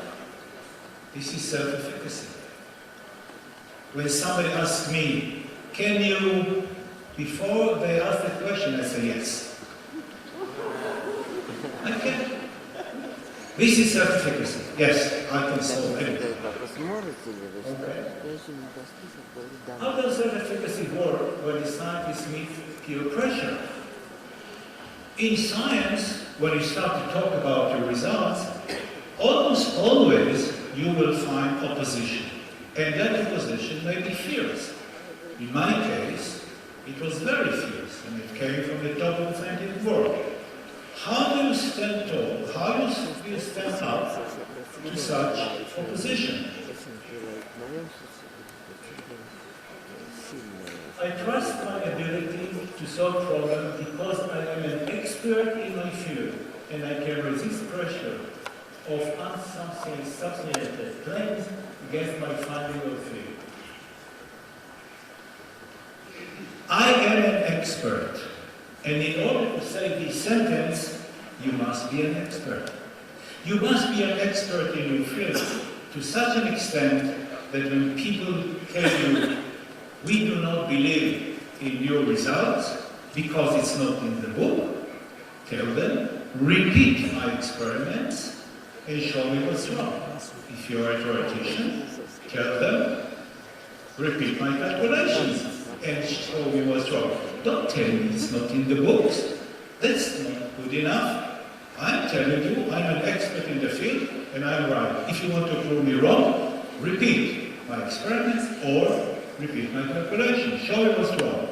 It's not in the book, it's not good enough. We'll never have any progress if we believe only what's written in the book. Self-efficacy. Scientific knowledge.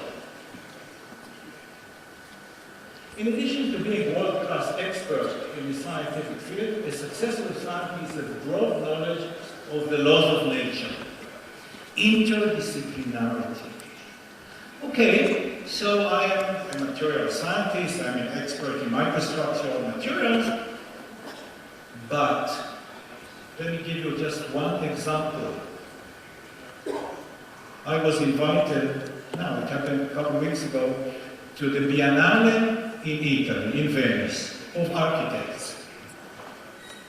We have a joint program in Israel in which an architect joins a scientist to create something new. So one lady, a daughter of a friend of mine, who is an architect, asked me to join her. And she asked me, what can we do together? And I said, okay, show me what to do. She showed me pictures of urban designs, pictures of cities, pictures of neighborhoods in cities, areas. And I said, okay, let me tell you something. I see that every neighborhood is different from the other one. But do you have any quantitative way of telling me what is different? Yes, it looks different, but why is it different? How is it different? Let me propose to you something, I said to her. You will do a Fourier transform of this image. In other words, a diffraction pattern of the image. We did that and wow, the solution is right there. This is communication between two different categories of science, which create synergism, create something that was not there before. And I'm telling you that this will become a tool to every city planner in the world in the next couple of years. Just like that. For me, it's essential. For them, it's quite new. Okay. The love of knowledge can and should be encouraged by parents and educators at as early age as possible.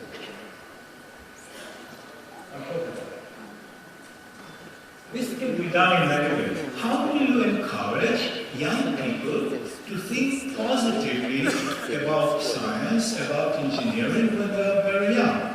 I believe that if you educate somebody when he or she are very young to know that the world around them is wonderful, to have an observing eye, to open their eyes and say, I understand how this works, and this works, and this works, and this is why I love it. And I see myself as an engineer or a scientist in the future. My theory, start early. Okay, how early? How can you attract more talented young people to science and engineering? It's a crucial issue, because this is the future of countries. This is the future of Armenia. If you can attract the young to science and to engineering, you will have a fantastic future. So start early. How can we do that? I'll tell you how I did it. Start early. Teach science starting early in kindergartens. How? Science in kindergartens? Age 5? Yes. This is what I said on the radio interview. The mayor of Haifa heard me. He called me right away. Danny, did you say kindergarten, science? I said, yeah. He said, will you do it in Haifa? I said, yes. Do you pay? Not to me, but to the project. He said, yes. And so this is what we did. With a program of 60 kindergarten in Haifa, in which we teach science. And now they open specialized kindergarten for science, scientific kindergartens. These guys are age 5. In 20 years, they will be in universities. And hopefully, many of them will choose technological and scientific university to study, because they will understand the rules of nature at a very early age. Young people are very, very smart. Very smart. A child, when he's 1 year old, doesn't speak a word. When he or she are 2 years old, you cannot stop them from speaking. In 1 year, they learn a language. Now you try to do that. Very bright. Then make thinking programs in which scientists teach science to young children. I started such a program in Israel. We have a national educational television channel, and I turned to them and proposed to them to teach science on television, and they responded positively. And they made a set for me. I can tell you the details because you can do it in Armenia. Just copy it. Made a set, like a laboratory for me, and they bring 3 young children, age 6, to a bench at the laboratory, and we talk science. The children do not know the subject. I prepare myself, of course, and we talk science with demonstrations, and it's not a lecture. We discuss things, and when they bring up something, I respond to that. We divert to whatever they want. But the subject is clear. Can you teach science to kindergarten children? Can you teach science to 6 years old? Of course you can. Just speak their language. They understand everything you say if you do it properly. And they will follow the demonstrations and they will remember them. Okay. Encourage production of science books for children and distribute them, maybe for free. Create scientific book in Armenia and give them to young children in school, 1st grade, 2nd grade. Just give it to them. And maybe the teacher can talk a little bit about it. Encourage them to read them. Sit down with their parents and discuss it. Ask questions. Come up with questions. Encourage the children to come up with questions.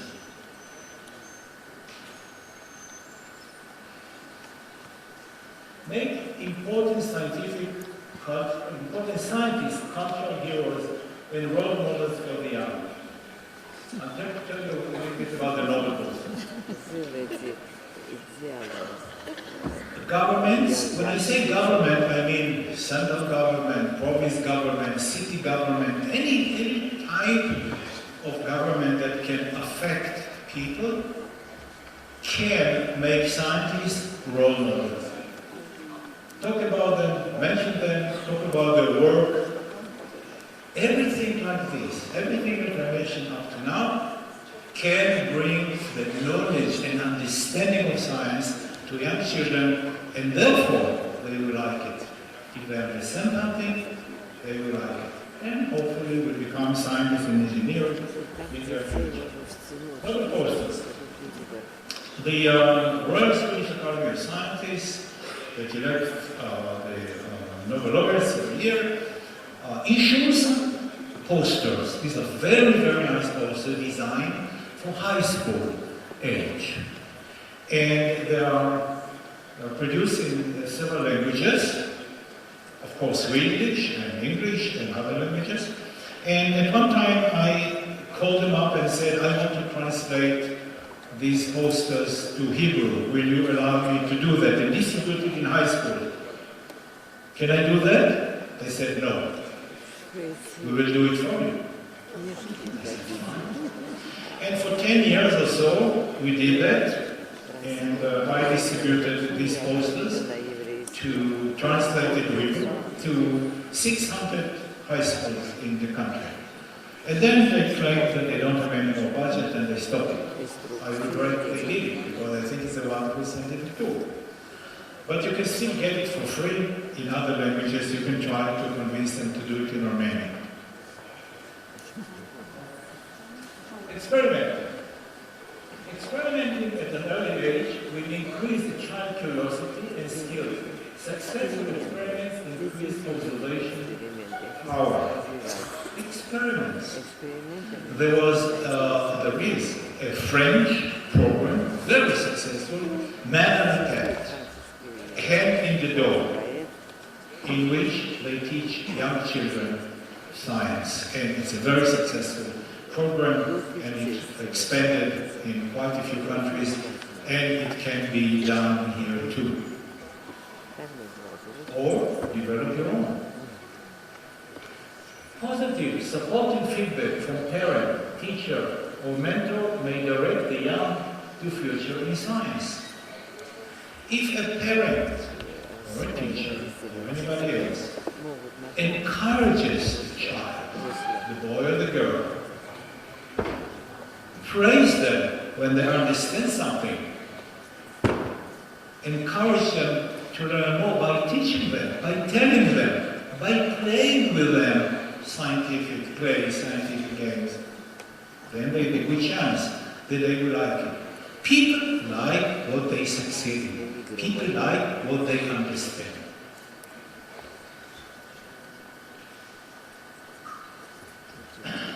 Parents, presents like magnifying remember magnifying glass? Stereomicroscope. I recommend you buy stereomicroscope to children and grandchildren. Or chemical with guidance by an adult is a good way to promote scientific curiosity. Not hocus pocus, changing colors of acids and other chemicals. That is not education. Things that young children understand, that is education. If they feel they understand it, you achieve your goal. Teachers. Teachers are the most important people in the world. They hold our future in their hands. They educate our children. And this is why they should be selected with tweezers, one by one. Only the best should be allowed to teach. I know this is utopia, especially in my country. But this is what we should strive to do. Let only the best to teach. And in some countries, they manage. Teachers are not only knowledge providers, but also educators and role models. Young people mimic behavior of the adults around them. If the teacher behaves in a certain way, the children will do that. If the teacher is screaming and yelling, the children will scream and yell. If the teacher is polite, if the teacher sees every child and understands the needs of every child and pays attention individually to every child, this is a good teacher. Of course, they should know how to teach, but they should also know how to relate to each and every child, so that every child will feel that he is paying attention. Somebody pays attention to him. He or she is important, and this creates excellent relationship with the teacher. Consequently, the knowledge will pass by easily. Role models. Young children, look at how you behave. A good teacher is a mentor that can direct and motivate students. If a teacher sees that the child is interested in something in particular, the teacher should encourage the child to pursue his interest. Sit down with him or her, pay attention, direct them how to become expert in their field. And they can do that at a very early age, become expert in their field. One of my granddaughters is an expert in birds. She's interested in birds. She became, at the age of 7, an expert in birds. Young children can find many things to be interested in, become expert in, provided that the teachers or the mentor or the parents encourage them. Teachers should be well selected before they start their study, and after they graduate. Only the best should teach. If somebody here in the audience have a decision power, have some influence on your academic, especially early academic life, make sure that your teachers are the best people to become teachers. It is so important for the future of every country. It's unbelievable. Teachers are the most important people in the world. They hold the future of countries in their hands. The best can be attracted to teaching by good salaries and high social status. This has to be created and is a role of artists. There's a man named Yerevan State. I don't want you to read all this, we don't have time. But what he says is the following. A good teacher has a commercial value. A teacher, one standard deviation above the average of teachers, creates better students who will become better, will have better salaries in the future, they will pay more income tax. It has a monetary value. A one teacher, one standard deviation below the average, does exactly the opposite. He will not have students that will be good achievers. Okay? So, a good teacher has a commercial value much more than what you pay for his or her salary. It has a commercial value. And this commercial value in large numbers mounts up to a huge increase in the GDP of a country. Teachers. Parents. What is the scholar role of parents? Parents and their relationship with children, along with the child's social environment, neighborhood and so, are probably the most important factor that determine the future of their children. Parents are extremely important. Parents, in my opinion, should tell their children what they expect from them. In modern life of laissez-faire, you tell, okay, you do whatever you want. I mean, develop in each and every direction whatever you want. This is not what I will do. And I think that parents should tell their children what they expect from them. Let me give an example. My children, when they were very young, they came from kindergarten with something that they drew. They drew people. How did the people look like? Like something round with 2 legs and 2 hands and something there. And I had some argument with my wife, who is a great educator. She said, let them develop. I said, no. What does it mean develop? They copy from their friends. Let them copy from me. So I sat down with them, one by one, at the right age, and said, okay, this is a wonderful picture that you drew. This is really great. But let's do, do people look like that? He said, no, people don't look like that. Okay, so how do they look? Well, first of all, they have hair. Okay, so let's draw the head. And what do you have in the head? You have eyes, you have nose, you have mouth. Okay. And then they have the neck. Yeah. And the body doesn't look like that, right? It's like that, right? And the hands do not come from here, they come from here. Okay. Why should they learn from their friends? They should learn from the adults. So, I want this lesson. Anyway, parents can motivate their children to study without too much pressure. Children may not like subjects that put them under pressure. There are countries in the world in which the parents are so pushy that the children commit suicide. This is no joke. This is a serious matter. Right?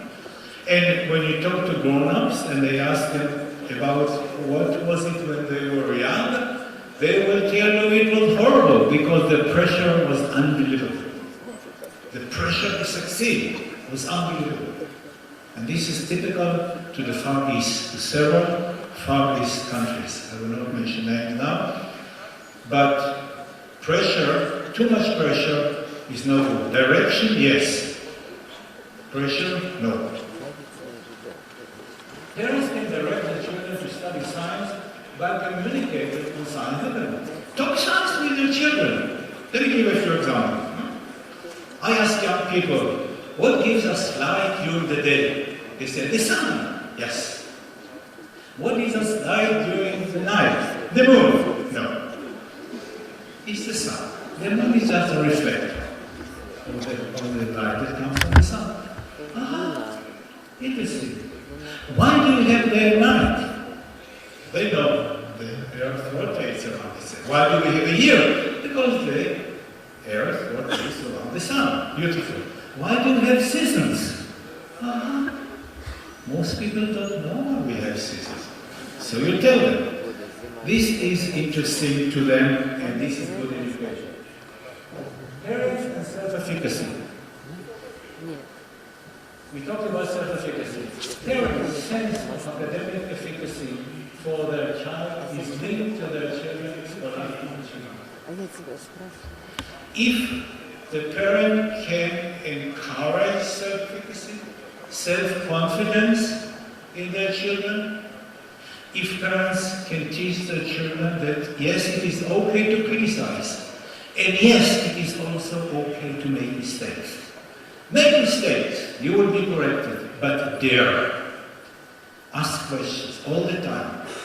Ask your teacher questions. Anything you want to know, ask your teacher, ask me as parents. And you know what? The best thing is argue with me. My little son, my little son when he was young, we always talk science. And one day, he stood in front of me after I explained to him something, and he said, looks at my eye and says, that cannot be. He was 5. That cannot be. I was so pleased. I said, okay, let me explain to you something that you don't know, and you will see that it can be. I explained. I heard the wheels on in his head. He looks at me and says, yes, it can be. I remember it. This was 30 years ago. Because it's so important that he stood up and he said, that cannot be. It's okay to make mistakes. Okay? Don't be shy. Talk. Teachers can teach their children to do that. If the parents have higher perceived academic capability and aspirations of the child itself will share those same beliefs. Tell your child what you expect from him or her. Just tell them and tell them why it's a good idea to become an engineer and scientist. And there are very, very many good reasons why it's good to become an engineer and scientist. Talk to them about it. Mention it, and then tell them what scientists do. Tell them what engineers do, so that they will understand what it is. This promotes academic self-efficacy for the child and in turn leads to scholastic achievements. Parents, teachers can do all this. Okay, invest in gifted children. Okay, a few words about it. In my country and in many other countries, like in the United States, no child is left behind. There is a gap between the high achievers and the low achievers. And they say, we must close this gap. Good idea. Well, how do you close this gap? Like so? You want to close it this way. Always this way. Don't go to the average. Always this way. Invest in the gifted children. Invest in them. Because the future of any country is in the minds of the gifted children. Invest in gifted children. Yes, of course. Promote education for everybody. Everybody should get good education. But don't close the gap this way. Always this way. Gifted children are more likely to become leading scientists, so without all that. And create special programs and special classes for gifted children. I'm a great promoter of this, of supporting, of promoting the gifted children. These are the future of every country. Select gifted children at about age 10, not the best students, but the brightest students. Not the ones with the great grades are necessarily the best future scientists and engineers. We want the young people with the questions, with an inquisitive mind. Right? So, good grades is excellent. But this is not the only indicator, and in my opinion, not the most important one. We want the bright, the people that have no questions, the people that doubt, the people that argue with you. These are the people that I want to see there. Select innovative, inspiring, and motivated teachers for the gifted children classes. Create such classes and select the best teachers. But what are the best teachers? The innovative, inspiring, motivated teachers. These are the people that we want to see there. The gifted teachers should teach the gifted children. Right? I don't want the child to come home and say,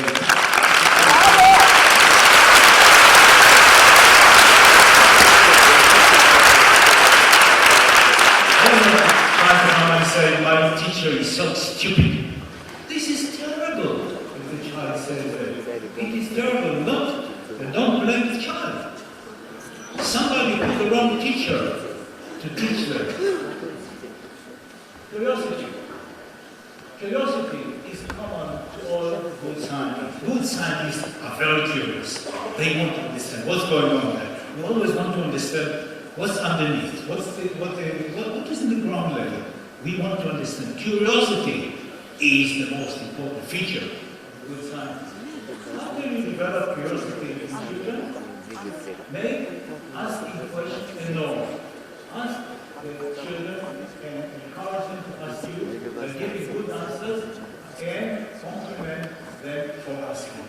Somebody asks a question, say, great, thank you for this wonderful question.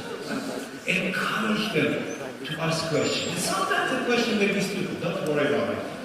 Just asking a question is so important.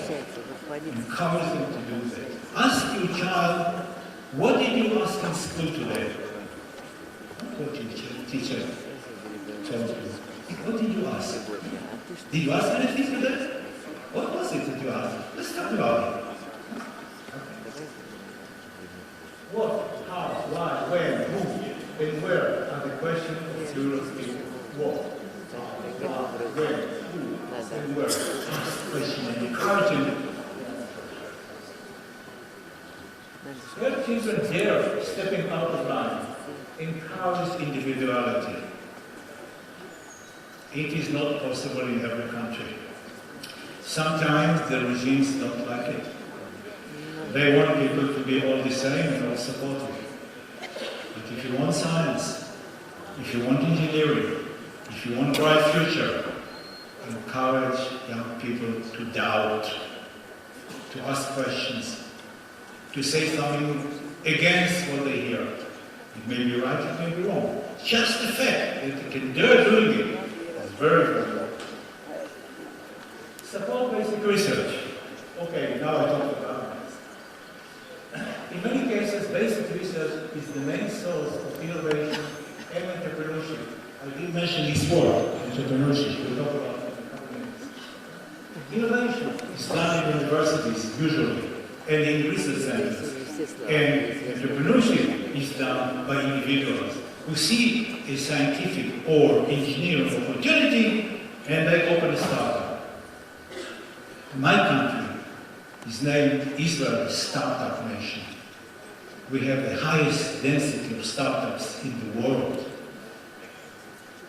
In Israel, every large company in the world, literally every large company in the world, has a design center. The Israeli Design Center of Intel saved the company, literally saved the company, but changing the whole direction of thought of that company. It was not easy, but they did it. And these people are techno graduates who work in Haifa, my hometown. And they changed the direction of the greatest company, manufacturer of chips in the world, Intel.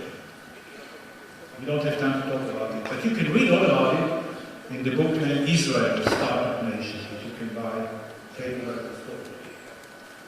The effect of discoveries in basic research in our life is staggering. And you heard before Aaron Shechtman, who talked about discoveries and developments in health and in medicine. So the effect is unbelievable, and it's happening all the time, day after day, year after year. Most World Prize scientific prizes are given for basic research and discovery. Nobel Prizes are given for that, but also other prizes like the Wolf Prize that is given in Israel, and the Fields Medal in mathematics and so on and so forth. Scientific innovation. Cultural barriers to scientific innovation. Cultural barrier to scientific innovation? Yes, of course. And this is it. Do you obey or do you think? Do you follow orders or do you say, that's very nice, but I'm going that way? Obey or think? In some countries, the economy is very, very successful because people obey. But the future is not bright because people don't think. In my country, people do not obey. They think. They are individuals.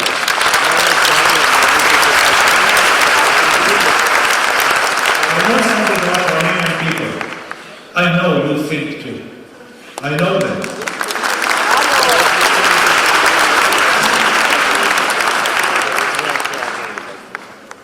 I follow Armenian success in many countries, especially in the United States. You are very good people.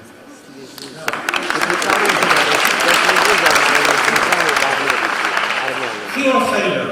What is fear of failure? In many countries in the world, Far East, Europe, people are afraid to fail. Fail is a shame on you, on your family, on your city, God forbid, on the ruler. So people do not dare to take risks. Because if you take risks, you are liable to fail. But if you want to develop a country, if you want to develop entrepreneurship, if you want to develop startups, you must dare. So don't be afraid to fail. We, do you dare to express unconventional ideas in the Israeli group? This is part of the same thing. Huh? I remember myself as a child, I could stand up in front of the class and say, you are all wrong. And they said, you are wrong. All 25 of them. And they said, no. No, I'm not. Okay? Being a rebel is excellent for entrepreneurship and for success. Satisfied people are not entrepreneurs. Entrepreneurs are dissatisfied. People who think that we need more, that we need something else, that we need something different. These are the innovators, these are the entrepreneurs, not the satisfied people who sit on the couch, watch television and eat potato chips. Okay, fear or failure. I tell people around the world the following. When I talk about entrepreneurship, I say, failure, okay, start again. Failure is okay. It's okay. There's no shame in it. You gain experience from successes, but also from failure. You are now an experienced entrepreneur or experienced innovator. Start again. There's no shame in it. And people who start again have excellent chance to succeed next time. I have always for you. And this is the end. This is differential number 9, this is differential number 10. Then they are already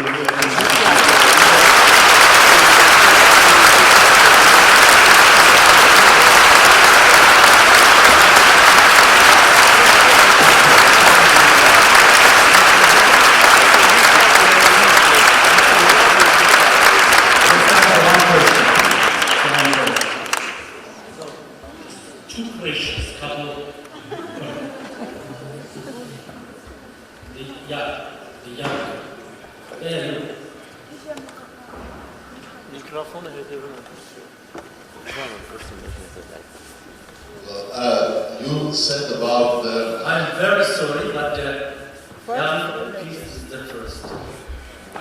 Thank you very much for your presentation and the effective lecture. I would like to ask you one question.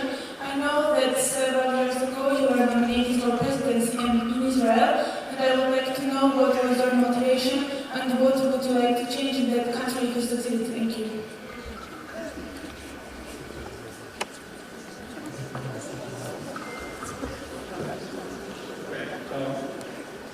What is the motivation in Israel? It's an excellent question. And it has to do with many factors. I will mention a few of them, and it developed over time. Israel is a nation of immigrants. When Israel was created, the independence was declared, there was 650,000 people in the country. Now there are 8 million.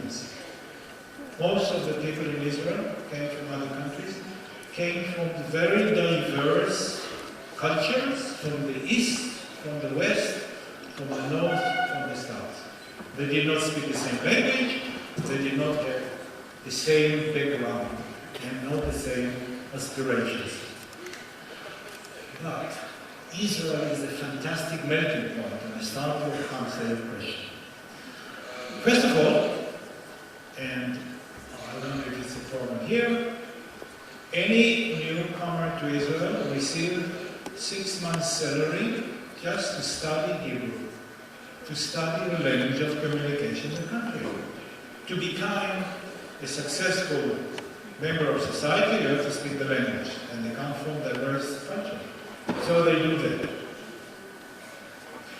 We encourage people to ask questions. And we have very good universities, world-class universities. 3 of Israeli universities, the Hebrew University in Jerusalem, the Technical the Weizmann Institute, are among the best 100 universities in the world. So we take very good students, teach them by very good teachers, very good professors, and they become scientists and engineers in large numbers. Almost 50% of Israeli population have a university degree. 50% almost university degree. So it's a great encouragement for everybody to have a university degree. Over time, large companies in the world, practically all the large companies in the world, discovered the human ingenuity of the Israeli people.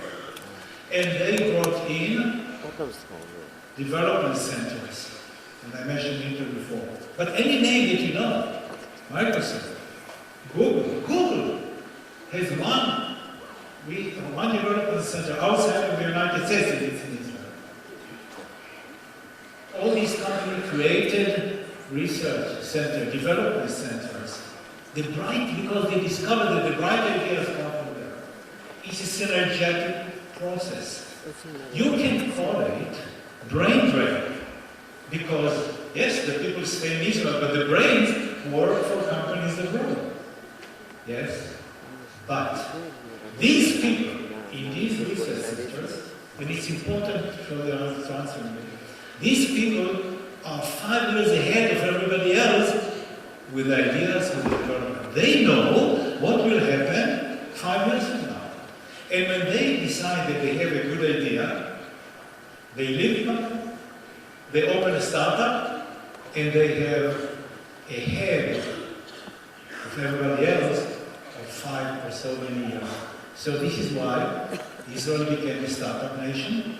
There are 5,000 startups in Israel in every given moment. 5,000 startups.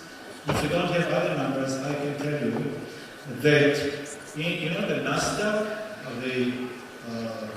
the American exchange stock market, the largest number of companies on the NASDAQ are American, but the second are Israeli companies. Israel, 8 million people, surrounded by not very nice neighbors, maybe.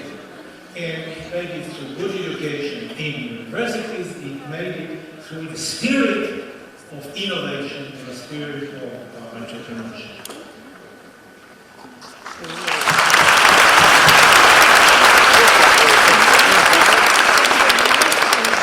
You have partly answered my question already.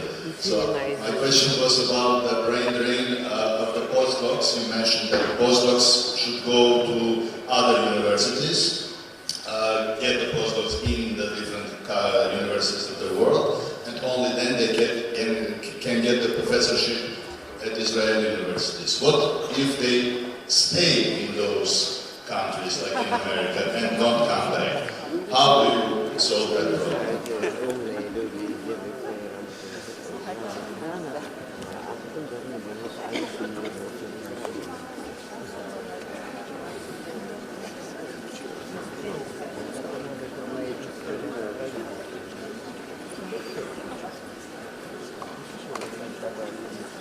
If I understand the question well, about postdocs, why do they go and why do they come back? Is that in short question? Why there is no brain drain from Israel to other countries? Okay. That's wonderful. That's wonderful, but it's not so terrible. There is, if you go to the Silicon Valley, in some conferences, American conferences, you hear more Hebrew than English there. But, so there is brain drain. But number one, eventually, young people want to come back and live in Israel. This is to do with language, this is to do with culture, this is to do with the parents that stay behind and they want to go back to the parents to have the parents that to raise their children. There is brain drain, but with large number, most postdocs return to Israel because they can have excellent positions in Israel. Right? And is because there are positions in universities, not very many, but there are very many positions in two other places. Number one, the development centers for all those foreign large companies, and number two, 5,000 startups need very, very large number of people to come and work with them. So this is why. Here is an example, which is very typical. There's a man named Ruma. He worked for Intel in California many years ago. He said, I'm going back to my country, goodbye. They said, no, where are you going? He said, I'm going back to my country, to Israel. They said, we don't want to lose you. He said, that's fine. Send a piece of Intel with me to Israel and you don't lose me. This is how Intel started in Israel. They now have several farms in Israel, they manufacture in Israel, they have the best designs in Israel, they employ thousands of people. One company. So this is the spirit. Somebody wants to go back. The company says, we don't want to let you go. He said, that's fine. I will need a research center in Israel. So there is a desire of Israelis, for different reasons, to come back and live in Israel. I think our time is gone, and so thank you.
She will find out. So please don't. That's what you think. That's my enemy. This is one of. Ever since, like, come, let me show you something. She's like the sweetest. Like. Դասարանի ուրախությունն է։ Դասարան։ Չասես դպրոցական։ Երկրորդ դասարանը։ Կարող է համասան գնա, հետո պարզեմ։ Հետո երկրորդ դասարանի մասն էլ ուշ իմացա։ Հա։ Մկաններս տրենիրովկան են։ Բարև, ես քո հետ խոսալու ունեմ ու կոֆե խմելու։ Ярալյան Արմաններ։ Հա։ Ярալիկը։ Ուշանում ես, ձեռքս օդում մնաց։ Okay, իմացա։ Կոմոդ չեմ եք, եկել եմ քեզ պախարակեմ նոր գամ հետը չփեմ։ Դες չիլում համպերի։ Okay, հիմա չհասկացա մոնտաժանի, Արմանը մեր ինտերվյուն կամ ջանի։ Չէ, թողանինք։ Մենք տենց սաղը իրար սիրում ենք ակտիվիստներս։ Պրոստո ոմանք ուզում են գործ անեն, ոմանք խոսան պրոստո։ Ընդհանուր ամբողջ չէ թե կազմը։ Hello and welcome. Շատ սիրում եմ ես բացում եւ փակում անել։ Պիտի ամբողջ ընթացքում կեսից էլ մի հատ էլ բացում անեմ։ I know you never loved it.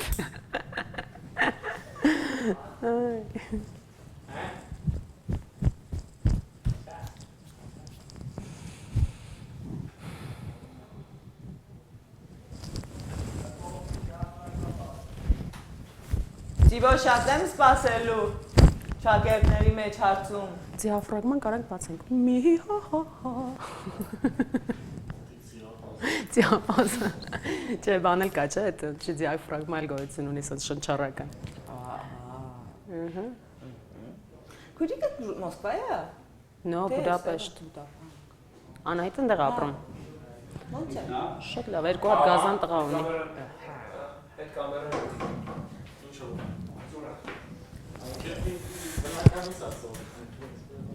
Իմ քթի նման։ Դեմքս կարմրած է։ Չէ։ Good։ Բայց ես ընթացքում կսկսի օրինակ իմ քիթը զգում եմ որ սկսում է կարմրել։ Չէ, իմը տենց չի կարմրում, ուղղակի բան է, մինչև այդ կարմիր էր։ Այս մկոյի հումորը ինձ սպանում է։ Շատ լավն է։ Որ ասում են զոհերից մեկին ասում ես մեկին աշկի շմայսի ձեռից են տարել, ուշքից գնացել էինք։ Տխրոսիկով պարկած զոհեր էլի ադրբեջանցի։ Սրան շմայսի ձեռից են բերգել։ Միակ ֆոտոն աղի, որ նայել եմ ծիծաղ առաջացի մոտս ծնացացի դեպքում սա հայդ է անում։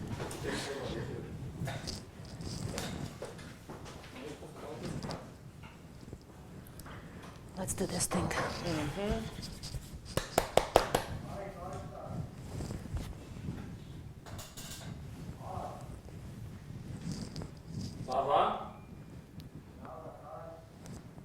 Սենց որ բարձրից խոսում, օքեյ, չէ, պարտադիր չի գլուխս ցածր բան, նորմալ է սա, օքեյ, good.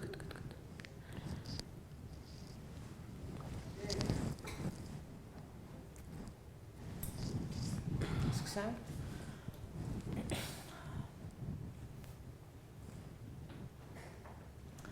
Hello and welcome to ΣիվիլՆեթ. Following the OSCE Minsk Group co-chairman's visit to Nagorno-Karabakh, also their meetings with Armenian and Azerbaijani authorities, they held a press conference in Yerevan on April 9th. Meanwhile, outside of the Marriott Hotel on Armenia's Republic Square, there was a protest rally with very clear demands, point to point, as to what Armenia's society in large would expect from negotiations or the peace process. And today we're talking with Maine Manucharian, one of the organizers of the protest and also the person who read out these demands. Thank you for joining us, Maine. And I would just, first of all, ask you, why did you feel the need to organize such a rally and put together this list? Thank you for having me here. Actually, the need was technically connected with the fact that the international community has some attention after this 4-day war on Armenia, and we had also journalists on the ground, and the 9th of April was chosen because the OSCE Minsk Group co-chairmen were supposed to come out with statement regarding the negotiation processes that was going on for a couple of days after the 4-day war. Generally, the need was there, unfortunately, because during this the first week of April, the Armenian society was kind of held was blindsided because we did not have very clear information what is happening behind the doors. And the Armenian authorities actually failed to provide this information. We had no clear understanding who is negotiating, what is at stake, what is on the table. And first of all, we did not also see the clear demand from the Armenian side after this war, the ceasefire took place, what is going to happen with the Nagorno-Karabakh during the negotiation processes, whether they're going to be part of it or not, whether Armenia is actually raising a stronger voice in that regards. The protest was also titled Against the International Inactivity or the Silence. So of course, you would have to raise issues with the international community, like representatives in Yerevan, but also from what I understood from the event, that's something that internally the society needs to discuss. So from that perspective, how did you put together the demands, and if you actually expect any response from the international community? Well, I need to give you a little bit of a backstory, because when we initiated the event on Facebook and social media, we did have a lot of criticism regarding the why the protest is not against the ruling regime in the country. Why do we actually don't pay attention at the corruption that took place that actually cost the lives of our soldiers on the border? And also another one was why is not directed against Russia, because it's the main weapon supplier of Azerbaijan. When we try to actually explain people that saying international, that also includes Russia. And judging from the pace of our rally that day, it was actually very clear, because the noise was much bigger in front of the Russian embassy. And I should also mention that with this list of demands, there was $1 bill attached to this letter as a sign of protest, that if you guys need money, then here's $1 from us. Just stop supplying the other side. And it's not just because, the argument that if not from Russia, they will buy it from somewhere else, does not hold any ground, because technically Russia is one of the negotiating sides of this, is one of the mediators of this conflict resolution. So arming one side is clear that one side is going to shoot it one day. So technically that was the biggest part of demands, and it is included in the demands as well. Yes, also because even the Armenian Prime Minister was said, if not Russia, then would you prefer if Turkey sold arms? But my argument in this case would be, well, maybe not Smerch, which is being used. And this is very clear, and you mentioned it in your demands, that especially Russia, and that you also suggest that there should be sanctions against any. But this is something, do you expect to be at any international level to be heard or considered? Obviously, we as a society all we can do is to do something. So I think why we came up with this idea, and I should also mention that all the demands were kind of consulted on the platform on Facebook. We were just asking people to share whatever clear suggestions they have, and we as a team try to put together the most pragmatic ones and the ones that are lacking right now on the negotiation table. So we did actually. We were not naive to think that the international community or Russians or the OSCE co-chairs will just take it and implement it. But we actually tried to also put some sort of pressure on the Armenian diplomatic corps, and especially on the President Sargsyan, to actually pay attention to those things and speak up and technically let us know what they're doing on the ground. I'm sure you all very well aware that on Facebook there is a search of the Foreign Affairs Minister of the country, who is literally absent from the scene. We do not see any official statement. We do not have any press corps on the place that is reporting every hour saying what is going on. So everybody is just literally sharing information, which is not probably accurate, which is full of rumors. So we just try to take some initiative. But in any case, civil society cannot take the place of a diplomatic, of Armenia's diplomatic corps. And can we influence it though? Well, we have to make sure that our position is clear. We have to make sure that we are following and that we're not going to forgive any mistakes in this case. I mean, for now, we definitely, I personally expect the ruling regime today to actually make sure that they use this 4-day war as a clear statement. Enough is enough. It's time for Nagorno-Karabakh to return back on the negotiation table. It's time for them to say, to actually express their own interest and their position, because Armenia cannot negotiate on behalf of Nagorno-Karabakh. If we de facto accept the fact that it is an independent state, then one day Russia can negotiate on behalf of Armenia. Like, why don't we just actually make it clear that it's Karabakh time to talk?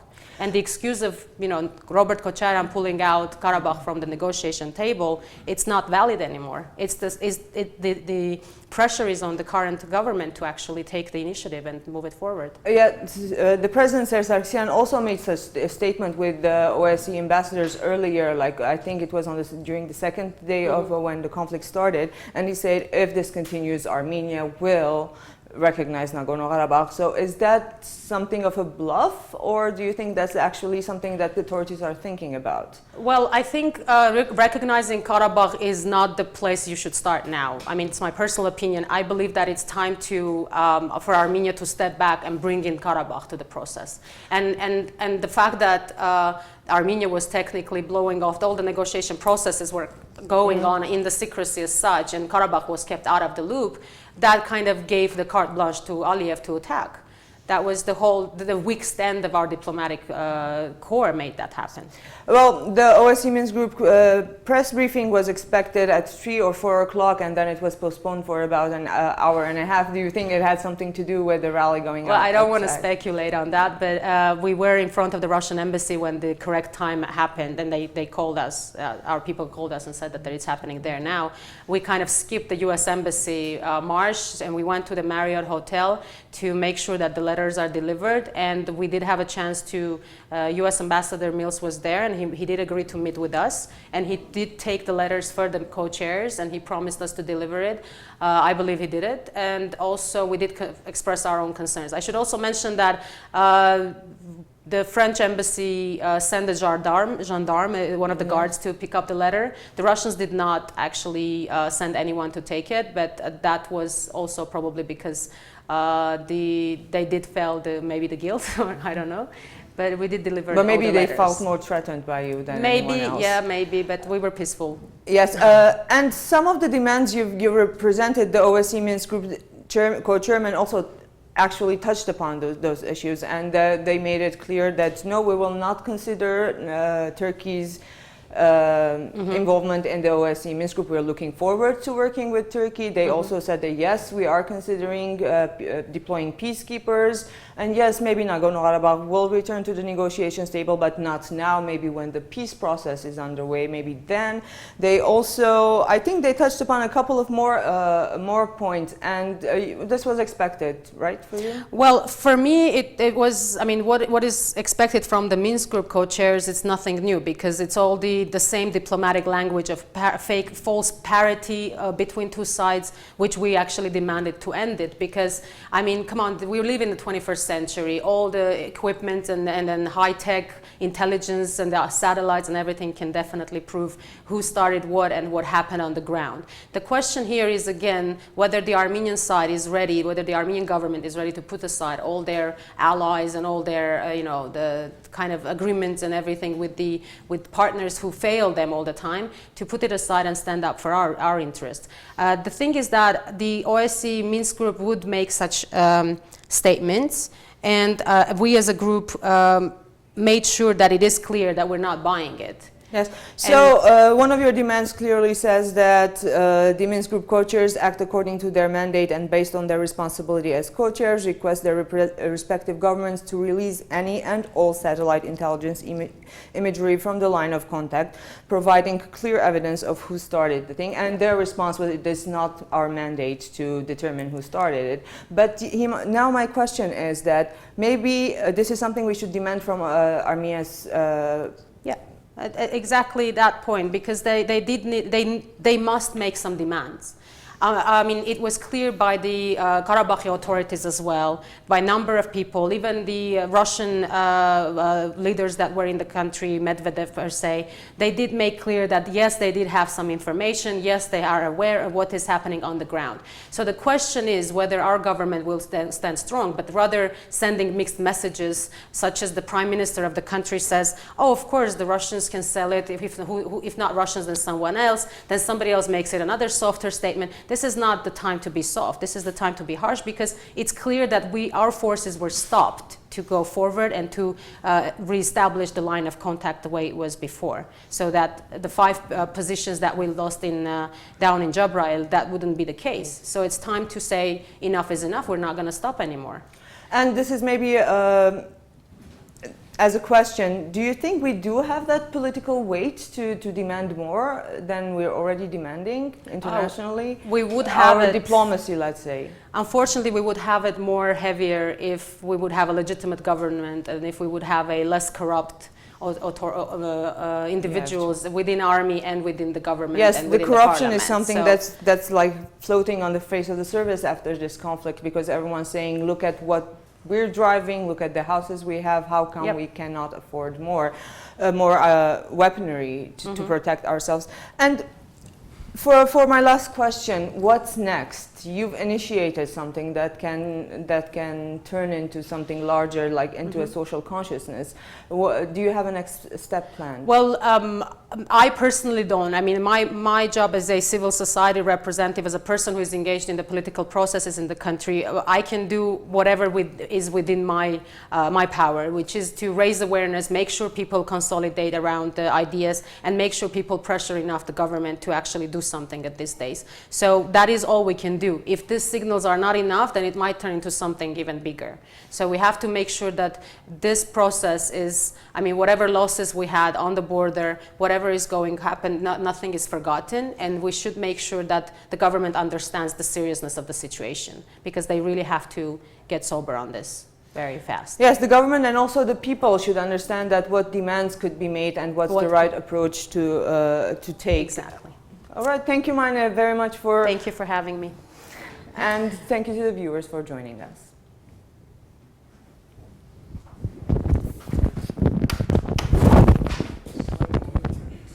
That's good. I think main points were made. Oh, the war crimes, maybe. Oh, yeah. The war crimes. Every other person. Yeah. Yeah. Thanks for having us here. Back to you.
Եթե իրան բերել ես, ես այս կփոխեմ բաժակները, մաշլու եթե խմի։ Հավարի բաժակի մա գխմի ձերս կվերցնեմ։ Հա, էդ էլ է տարբերակ։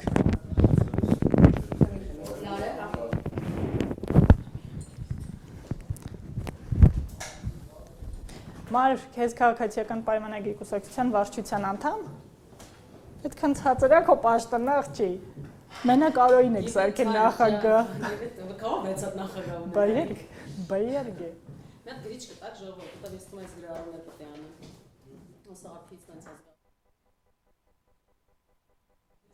Ախ, չէ, դե բայսկի։ Իրարը գիտենք իրանց ներվերը։ Դավայցի։ Մի հատ դու ինձ ասա, դու ինչ կարծում ես, որ հանրությունը քաղաքական կուսակցությունները սոլիդ են։ Քաղաքական կուսակցությունները, դեսի քաղաքական կուսակցությունները այս պահին գոնե արտահայտում են հանրության տրամադրությունները իրենց դիրքորոշումները։ Ահա, դե վсё, ուրեմն իրենց ներվերն են ուտելու։ Չէ, բայց դրա մասին չէ խոսքը։ Խոսքը դրա մասին չի, խոսքը այս պահի դրությամբ բանի ընդհանուր տվյալենք մեր պոզիցիան, որը մեր դիրքորոշումը օրինակ չի փոխվել։ Մենք բոլոր ասածներին տեր ենք կանգնում, բայց մենք նաև կարծում ենք, որ իշխանափոխության եւ պահանջի որևիցե process-ի մեր ասած աջենդայից չենք շեղվում։ Այստեղ հարցը նրանում է, որ այս պահի դրությամբ ինչա պետք իրանցից պահանջել։ Դե սպասի, դրանից էլ կսկսենք քաղաքացիական պայմանագրի դիրքորոշումը գալիս դիմադիր դաշտի, շարունակում եք հանդես գալ, թե ժամանակավոր հետաձգում եք։ Չտեսքան չկա։ Մենք նույնիսկ հրազդանի ընտրությունները ժամանակավոր չենք հետաձգել։ Աչում ռեջ։ Եթե հակառակորդ կողմը չի ցանկանում որևիցե, եթե ինքը չի ուզում պրոստը անջատի պարտվի, մենք էլ պետք է ստիպված գնանք հաղթանակի։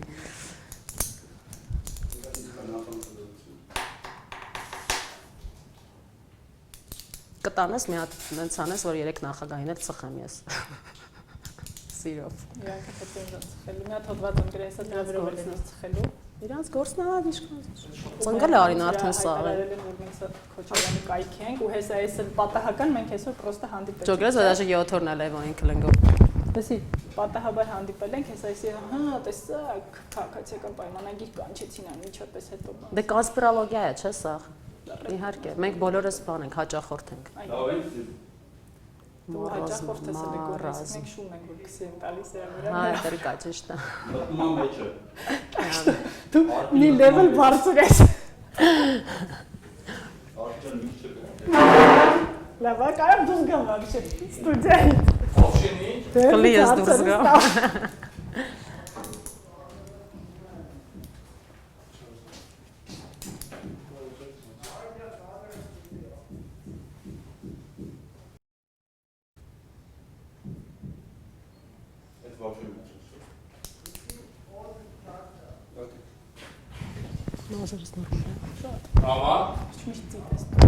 Ողջ աշկրստակի պարկերը ձեր շեֆի պարկերին տվել անցել է։ Քիչ ես քնում։ Չէ, ես քնեմ չքնեմ, տենց է։ Չնայած մեկ-մեկը, որ գիշերը ասենք բան լիլին կամ բան զարթնացնում են, տենց կարար լինի, էլի որ գունստա կիսատվում է։ Չէ։ Ես շատ եմ ծխում, շատ ես խմում։ Չէ, խմելն եմ թարգել արդեն։ Ամեն ինչ թարգում ենք այս իրավիճակում։ Շկռիվին սկսելը խմելս չի գալիս։ Okay, սկսում եմ։ 3, 2, 1։ Բարև ձեզ, իմ զրուցակիցն այսօր քաղաքացիական պայմանագիր կուսակցության վարչության անդամ Մարինե Մոնչարյանն է։ Ողջույն Մարինե, շնորհակալություն ընդունելու համար։ Մարինե, մենք փորձելու ենք շարք անել, փորձելու ենք հանդիպել Հայաստանում գործող բոլոր քաղաքական կուսակցությունների, հատկապես ընդդիմադիր կուսակցությունների հետ եւ փորձել հասկանալ նրանց դիրքորոշումը ստեղծված հետպատերազմյան հնգօրյա պատերազմից հետո ստեղծված քաղաքական նոր իրավիճակում եւ սկսում ենք փաստորեն քաղաքացիական պայմանագրից։ Շարունակելու եք արդյոք ընդդիմադիր գործունեությունը Հայաստանում, թե ժամանակավորապես time-out եք վերցնելու եւ հնարավորություն եք տալու իշխանություններին կազմակերպվել եւ դիվանագիտական ոլորտում հանդես գալ ավելի ուժեղ դիրքերից։ Մենք ընդդիմադիր գործունեությունը չենք էլ դադարել երբեք։ Մի փոքր դադար եղավ հրազդանում ընտրությունների ընտրարշավի ժամանակավոր կասեցման հետ, հետագայում նորից վերսկսվեց։ Այս պահի դրությամբ մենք մեր նախորդ ասածներից ոչինչից չենք հրաժարվում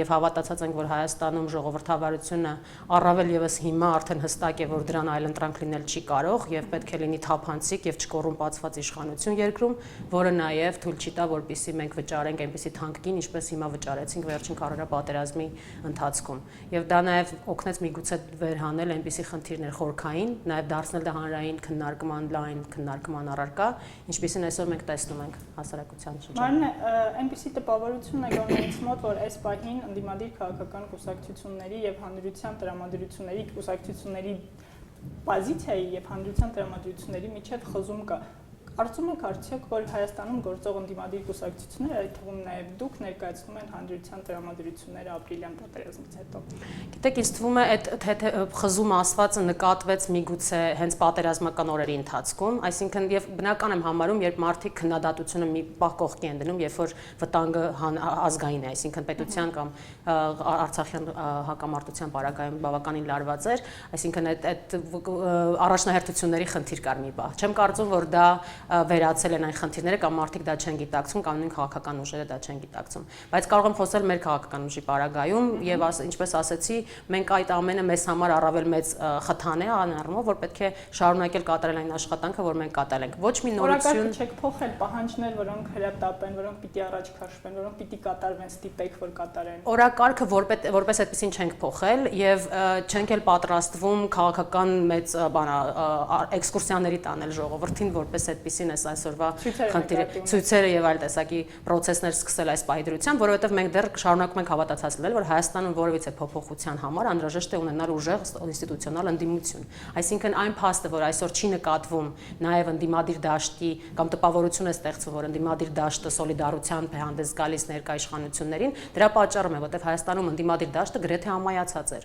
Այսինքն նոր գործընթացներ էին սկսվում որևիցե տեսակի process-ների եւ որևիցե տեսակի այլընտրանքային ընդդիմության կամ այլընտրանքային իրավիճակ ստեղծելու համար։ Եվ դա է պատճառը, որ այսօր այդ վակուումը իրանով լցվում է հասարակության բարձրացրած խնդիրներով։ Բայց որևիցե նոր բան չի բացահայտվել։ Պատերազմի ուղղակի քարորյա պատերազմը սրեց այն պատկերը, որ մենք ունեինք։ Բոլորս էլ շատ լավ գիտեինք, որ գողացվում է բանակից, գողացվում է զենքի հաշվին, գողացվում է այլոց թանկարժեք մեքենաներ վարելու եւ օֆշորային զոնաներում հսկայական գումարներ կուտակելու արդյունքում։ Որևէ նոր բան չի եղել եւ նույն լեգիտիմության հարցը նորություն չէ, դրանք ընտրական process-ներում հսկական ընդգծված իրականություններ են։ Այսինքն այն ինչ որ այսօր տեղի ունեցավ, հույս պետք է հայտնել, որ հիշողության կորուստով չտառապենք այն ժամանակ, երբ որ այս հարցերին պետք է հստակ պատասխաններ տան եւ կոնսոլիդացվել։ Մարինե, տեսեք, խոսում ենք հանրության տրամադրություններից, բայց գոնե առ այս պահը հանրային որևէ թեկուզ բիկետ, փոքրիկ միտինգ, պահանջ, երթ տեղի չի ունեցել ուղղված իշխանություններին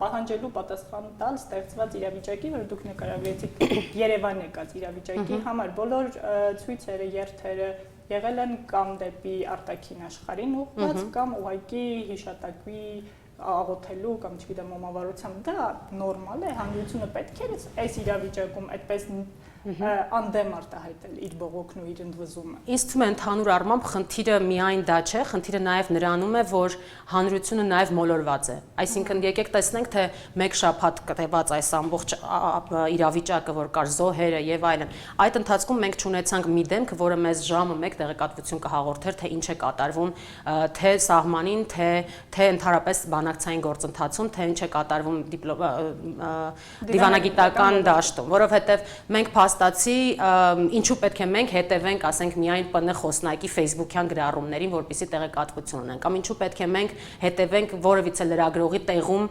տված տեղեկատվության եւ կուրորեն հավատալ այն ամենին, ինչ գալիս է ռազմադաշտից։ Այսինքն չկար որևիցե պետական լիդերության ցուցանիշ, որ մենք հասկանանք, որ այս տեղեկատվությունը, որ գալիս է, սա է Հայաստանի Հանրապետության պաշտոնական կամ ոչ պաշտոնական դիրքորոշումը։ Դրա պատճառով հանրությունը այսպես թե այնպես բավականին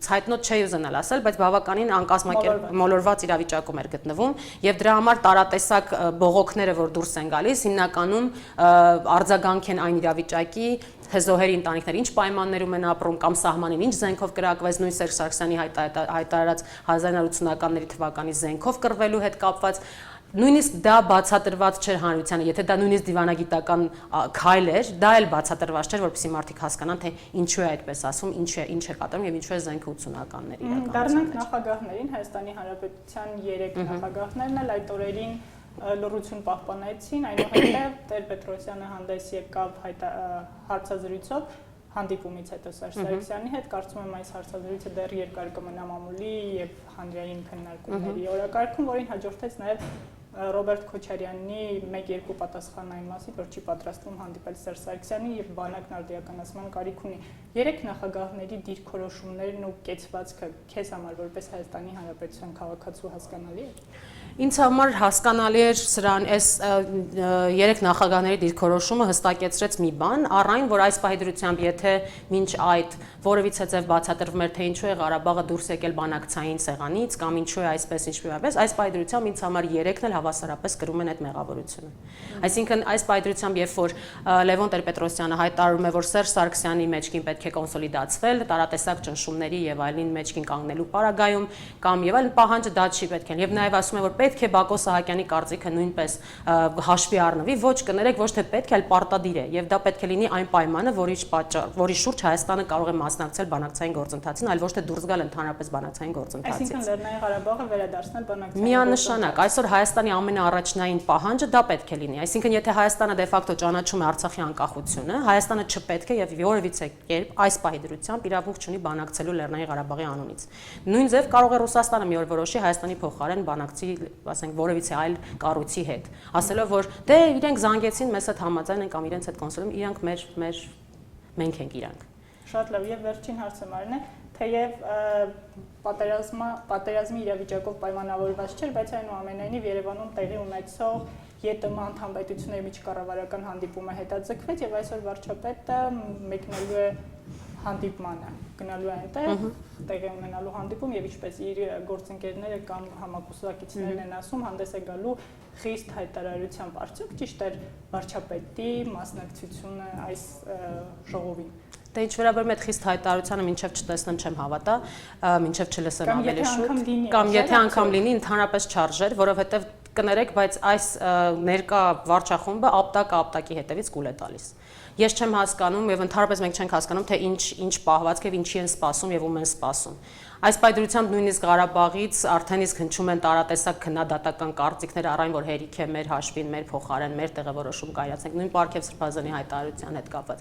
Այսինքն այս իշխանությունները ապտակի հետևից կուլ են տալիս եւ նորից վերադառնալով նախորդ 3 նախագահների հարցին կարող եմ ասել որ հերթական աբսուրդի ներհասնում նաեւ Ռոբերտ Քոչարյանի հայտարարությունը, որովհետեւ այն միլիարդներն ու փողերը, որոնք իրենք միասին հապշտակել են այս պետությունից, այսօր կանգնում խոսում են բանակի սպառազինության մասին կամ բանակի, չգիտեմ, կոռուպցիայից ազատելու կամ բանակում ամրացնելու հարցերի շուրջ։ Այդ մասին հասարակությունը բազմաթիվ անգամ բարձրաձայնել է, երբ որ նախագահականի առաջ ծեծում էին բանակում խաղաղ պայմաններում զոհված զինվորների մայրերին քաշքշում էին, այդ ժամանակվանից պետք էր սթափվել ու գործանել եւ դրանից շատ ավելի առաջ պետք է սթափվել ու գործանել, այլ ոչ թե սпасել մինչեւ գա իրավիճակ եւ որոշակի քաղաքական կոնյունկտուրաների մեջ մտնել եւ քննարկումներ տարածել։ Շատ լավ, շնորհակալություն Արինե հարցազրույցի համար, շնորհակալություն նաև ձեզ, շարունակեք հետևել ՍիվիլՆեթին։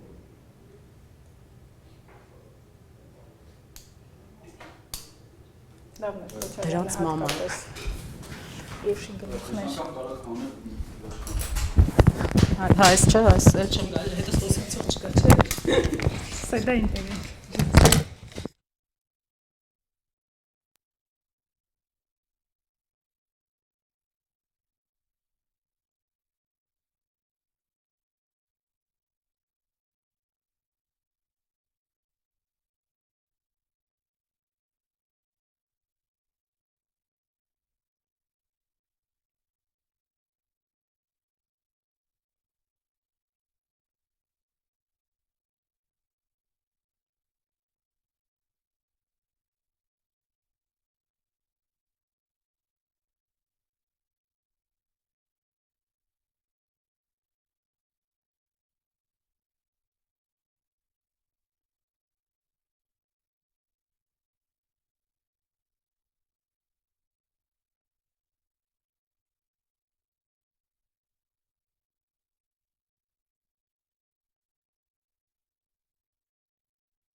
Չէ, որտեղ լայվի ես։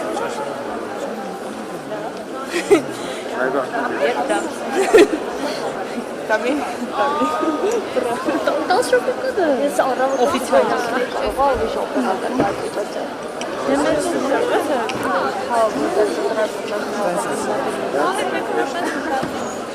Մենք ուզում ենք անգամ փոքր ենք այս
Լորդուք վաղը մյուսորնել եք, չէ՞։ Վաղը հաստատ մյուսոր եք։ Կամ մյուսորը որտեղից բարձր։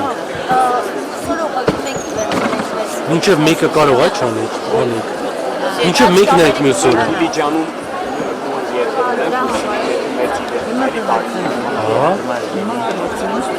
Да. Հա։ Մաքսիմալ լույսերը անջատեք։ Հա։ Երկու բան պետք է ասեմ, ինքը մեր մոդելն է, Shechtman-ը 3 տարի։ Հա, կներեք ես։ Նայեցի։ Հեսա, հա։ Առաջի անգամ չի Shechtman-ը։ Գիտեմ։ Դիլա, մենք ուզում ենք նրան կարող են վաղը հրավիրել։ Այսօր։ Գիտեք թե եմ ասում վաղը, Գառնու Գեղարդ են գնալու վաղը։ Եթե այսօր իրիկունը, վաղը կարան, պրոստը վաղը իրան գնալու թե եմ ասում, Գառնու Գեղարդ, որ կարող է ուշանալ, կարող է այսօր իրան 5-ին նախագահի մոտ են լինել, 2-3 ժամ հանգստանան, 8-ին կարող է իրաց հետ։ Հա, կարող է, մեզ համար մեկ է։ Իրիկունը մենք կարանք ձեզ տրամադրենք։ Հա, մի ժամ են քնել, ասում եմ։ Գիտեմ։ Բա ոնց անենք, մենակ վաղը գնում են Գառնի, հետո մյուս Հետո Դիլիջան, մյուս օրը Գավադինը։ Իրիկուն մազ վաղը, դու վեղապա։ Գավադիները ոչ ասավի համար է, Գավադիները։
It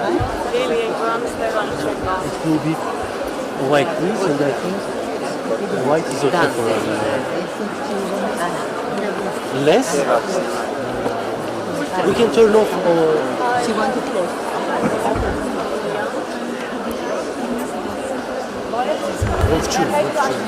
Yeah.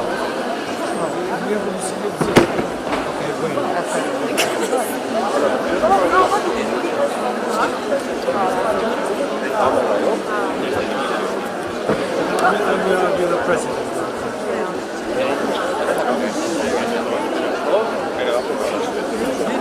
Sen oradın sen.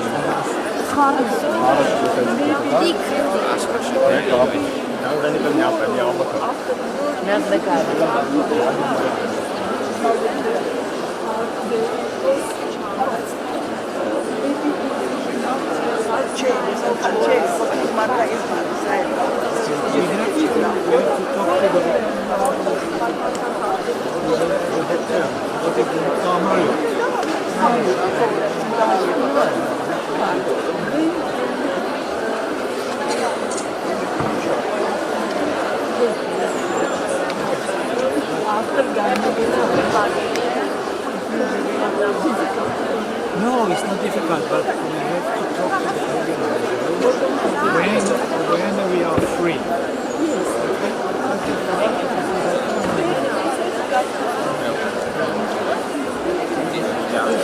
Okay.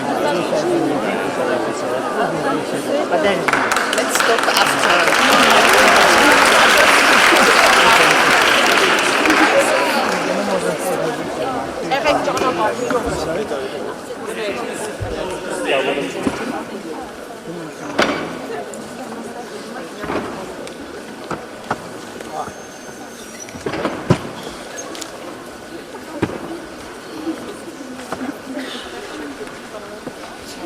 So, today's last public lecture will be given by the distinguished Nobel Prize Professor of Foreign Affairs.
And come out with immediate application.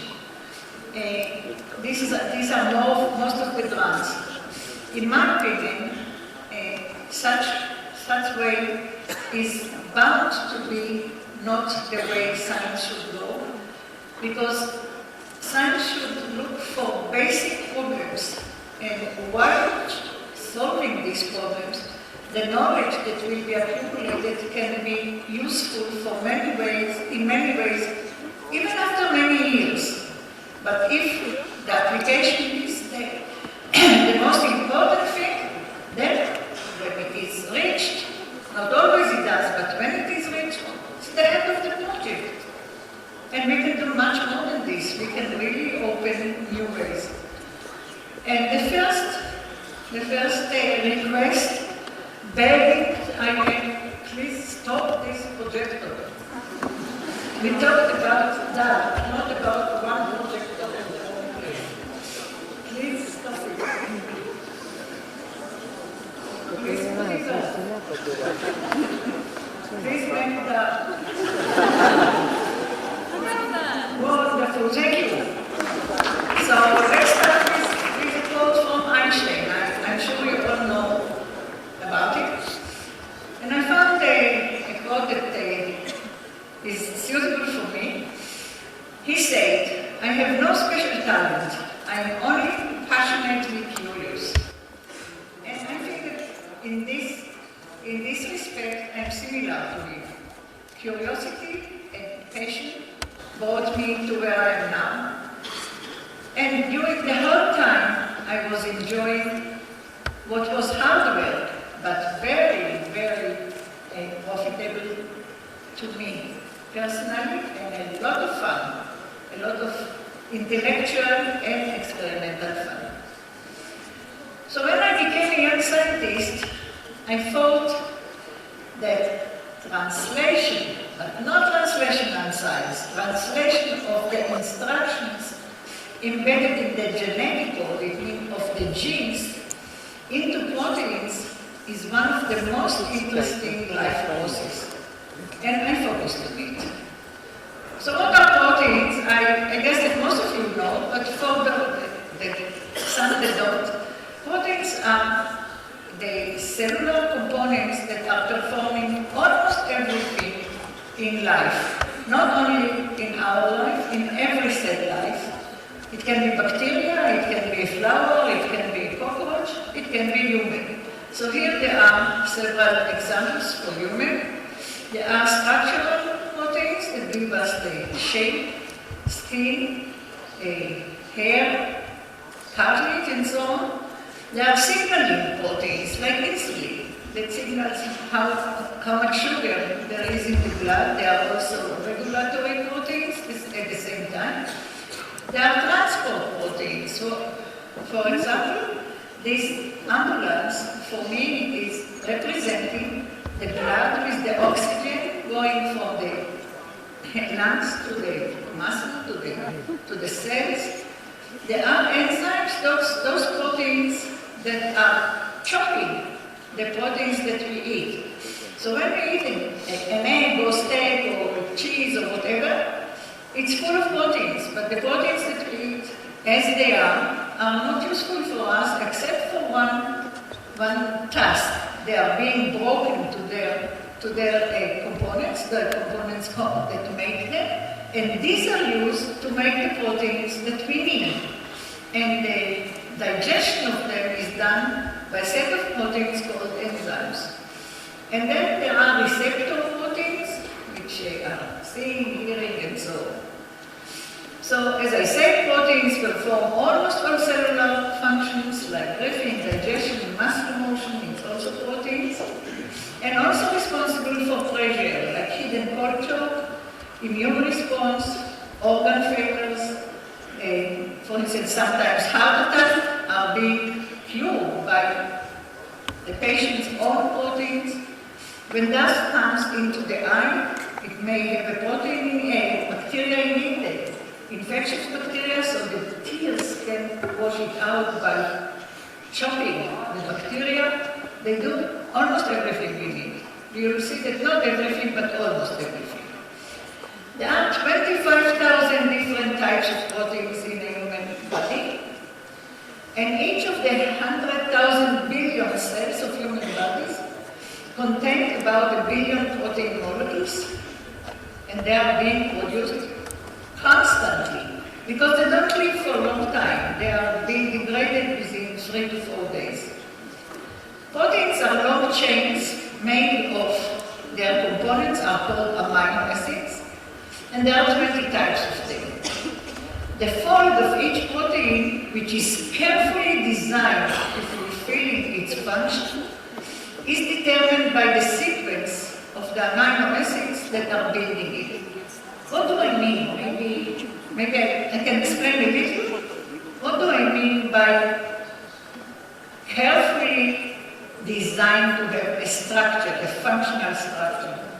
So in nature, actually, structure means function, or function means structure. And I'm using this very complicated machine called paper clips to demonstrate it. The paper clips can do their job, holding together a few pages of paper. When they have the right fold, as they are here. But when they don't, like nervous people are playing with them or so, they don't put them in a hot or in the cold cup, they don't cut them, they don't do anything, just play with them. Now they don't have the right fold. Here and here, all those have been this before. They cannot do the work.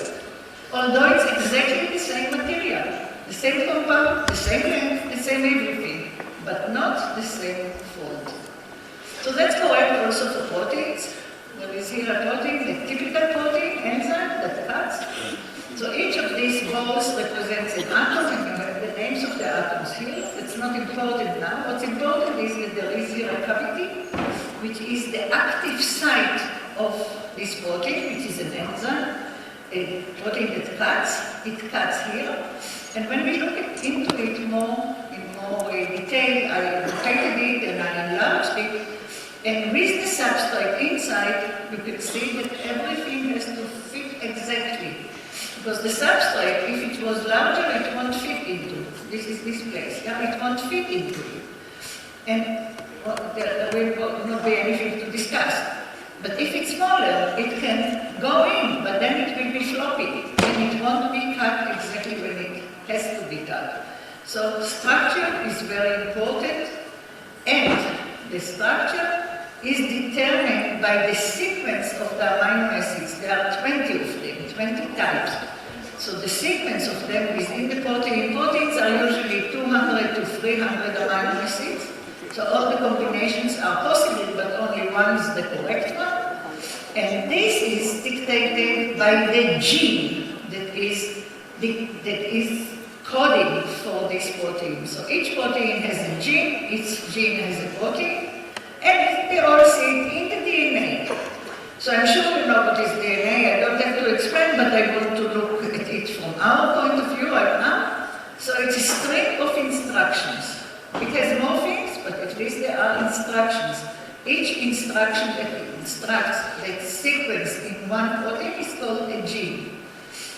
DNA has only 4 letters, 4 bases. When I was a high school student, DNA was described first, and I was fascinated. I was fascinated by the fact that DNA, all our life, all life on the globe, from bacteria to elephants, all is described by a language of 4 letters. Just until now, I'm surprised by it. I think maybe Shakespeare, if Shakespeare had only 4 letters, would he write what he's written? And DNA can produce us, and we are functioning. So I'm very, very impressed by it. And not only this, it has 4 letters language, which is taken care of a 20 letters language, the proteins. So this is DNA, a picture of DNA. You can see here, the letters are these bases. You see here 4 colors, each color represents a letter, so orange, green, yellow, and purple. They are making pairs, and each 3 of them, let's say this 3, or this 3, or this 3, are coding for 1 amino acid. But who can read this? Who can get into it? The structure is so well packed and so well protected by the backbone. So although the basis is there, the instructions are there, it's not readable. So therefore, first of all, DNA, now you see it here, is being transcribed to a molecule which is very similar. Also has 4 letters. 3 of them are identical, one of them is a little bit different, but not chemically not important. What's important about RNA, the molecule that is being transcribed, is that it can exist as a single strand. It doesn't have to be a double helix. Therefore, the letters here are readable, are available. and they can be translated to newly grown protein by a machinery, cellular machinery called ribosomes that are shown here. So what really happens? There are amino acids. There are here 5 that represent all the 20.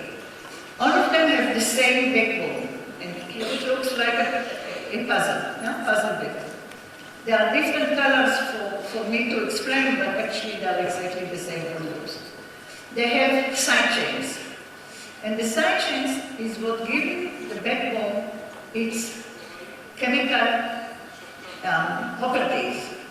Some love protein, some don't love protein, some love each other, and some can be biological tools. They come together, here it is, according to the sequence in the genetic code, and they grow and grow and grow until they become very large. I didn't put any detail here. They were nothing if they don't fold correctly and create the active site. And this happens in our body all the time, every minute, every time. What I wanted to know, what I did not understand, and actually nobody understood at the time that I started, is how this step is being performed. They have here the amino acids, they become long chains. How? This is what I wanted to understand. How this step, which is the major step in life, is being performed. Now at that time, and even now it seems to be a difficult project, at that time it was considered formidable, and I come back to it, and I was not sure that I will get there. But I thought that it's worth trying, and I will explain why I thought so later. And I knew that we could have failed, but I also knew that if we are successful, we will have a real big smile. And we have. And I see that some of you have it together with me. So, this machinery that does it is called ribosomes. And I want to tell you now that we know how they work, how we can describe it. So the ribosome in our eyes are a factory, a 2-floor factory. The top floor is getting the instructions, the genetic instructions from the messenger RNA. Here, they are being decoded here, read here. And the lower floor are introducing the amino acids that are cognate to the code. The code for each amino acid, that the point that we have to discuss now, is made of 3 nucleotides. So every 3 nucleotides have an amino acid that is cognate to it and the opposite. So once there are here 3 nucleotides inside that are being decoded, this amino acid, or the one that is cognate, let's say it's this, will come in and be connected to the growing protein that comes out from there, like that. Then the trunk will be empty, will join the empty trunks, and the genetic code will progress by encoding. The whole step, the whole elongation step requires energy, and I symbolize it by the kidneys. But I want to tell you, ribosomes are very efficient. So they are made of 2 parts, as I said, top floor and lower floor, small and large subunits. The decoding happens here. There are 3 sites for decoding. We won't talk about it much. The peptide, the bond between the new amino acid and the one protein called peptide bond is being made here in the large subunit. And the newly born protein comes out through a tunnel that protects it and does many other things too, but for us, for now, protecting it.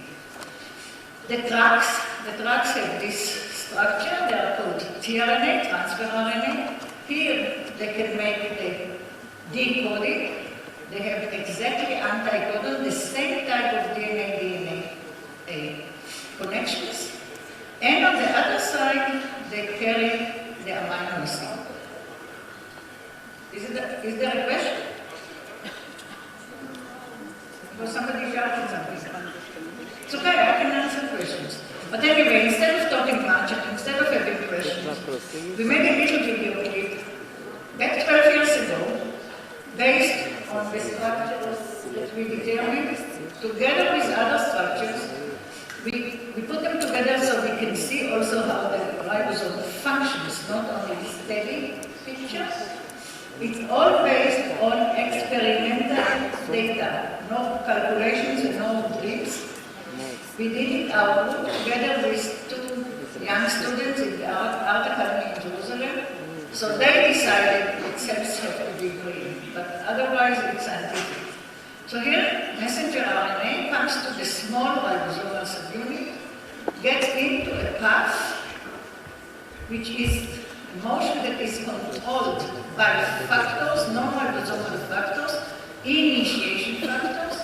So actually I didn't tell you, but I should tell now. What you look at it is a ribosome from bacteria, bacterial ribosomes that are very similar, all of them, not exactly, but very similar. And the beginning of the ribosomal function starts with 3 initiation factors. So this, the blue thing, is initiation factor 3. It sits here, makes sure that the messenger will go into its path, and that the first RNA can come and join. First RNA is being brought by another factor. Factor number 2 is light blue. So the 2 factors make sure everything is fine. They go out, and the large subunit can come and associate with the small subunit to make an active ribosome.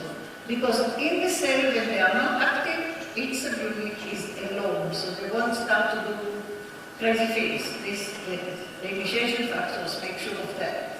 So the large subunit is coming, it will associate with the small subunit by surface complementarity and make bridges, chemical bridges by conformational changes. So now, an active ribosome was made, and you can see it from the solvent side, from the large subunit. So many tracks that are called tRNA are coming in with amino acids and these elongation factors. They come in, they make a bond here, they are being deposited here, and the ribosome helps. This hand get them in, and this hand get them out. They come with elongation factors, they go out empty. So it continues, and now we took away the large subunit so that you can see how the bond is being made. The bond is being made here, and the tunnel through which the protein will come out, which is in the large subunit. So now we put together the whole ribosome again. Here is the shader of the tunnel. Protein is now large enough to come out and fold. It folds correctly, either alone or with chaperones, which I will show you. And more tRNAs are coming. The process continues until there is the codon says, stop, the protein is finished. So then instead of tRNA, we come factors, release factor, recycling factors, represented by this yellow body that will come in, separate the 2 subunits. The tRNA will go out, messenger will go out, protein will go to where it needs, and everything is done. That's the whole story, which we didn't know, which now we do. And it took 20 years, managed to determine it. So let's just see what we saw. The ribosome, as you saw in the movie, was just a fuzzy body, but actually it's made of 2 subunits, small and large. Each of them is made of ribosomal RNA and many proteins. This is the small, here is the ribosomal RNA in gray, and each protein in a different color. For those of you that want to have some chemical knowledge, it's here. It's up to 21 different proteins and 1,600 nucleotides, which are the basis of the RNA. So this is the small subunit that does the decoding, and the large subunit that does the peptide bond, forms the bond. It contains 3,000 nucleotides and up to 34 different proteins, each protein in a different color. Colors are not important, just to show that they are different. And these numbers here show their sedimentation coefficient. It's the small subunit sediments with 30S, and this is 50S, and these are also their nicknames. In the movie, I put together our structures and structures from other labs, that each of them was captured in a different functional state. It means this is the reason you saw motions.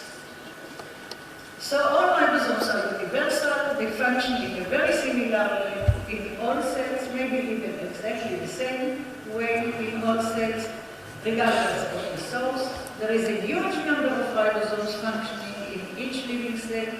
Mammalian cells may contain millions, 4 or 5 millions of ribosomes in the liver, for instance, and even bacterial cells may contain 100,000 ribosomes when they born. They act continuously. They can form 5 to 40 peptide bonds, the bonds between the amino acids, in 1 second. And how do you make mistakes? I was a good student. I was a really good student, and I had to make a single bond, 1 bond. Took me 6 hours. And I was a fast student. They make 40, up to 40 in a second, and it's hardly any mistake. 1 to a million. So let's talk about these people. And it's somehow related to what you have in the morning from Ciechanover. Do you know all these guys? I'm sure you know. At least you know what's up.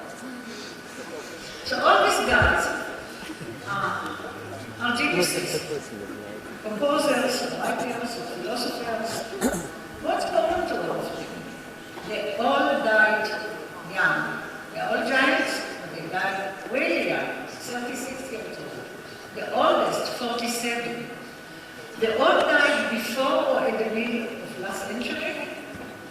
And what you cannot see here is that they all died from infectious diseases. Diseases that do not kill in our time now, only 56 years later. Diseases that are not considered fatal anymore. So what happened in the middle of last century? You heard it from Professor Shechtman. Antibiotics came into use. First penicillin, and then antibiotics that are targeting the ribosome. So, because of the fundamental role that ribosomes play, many antibiotics paralyzed them. Almost half of the useful antibiotics are working on protein biosynthesis. It's a very, very important pathway for antibiotics to stop. I'm sure you know what are antibiotics, but to remind you, there are the weapons that bacteria or microorganisms from one type is using to hamper the cell life of the different microorganisms.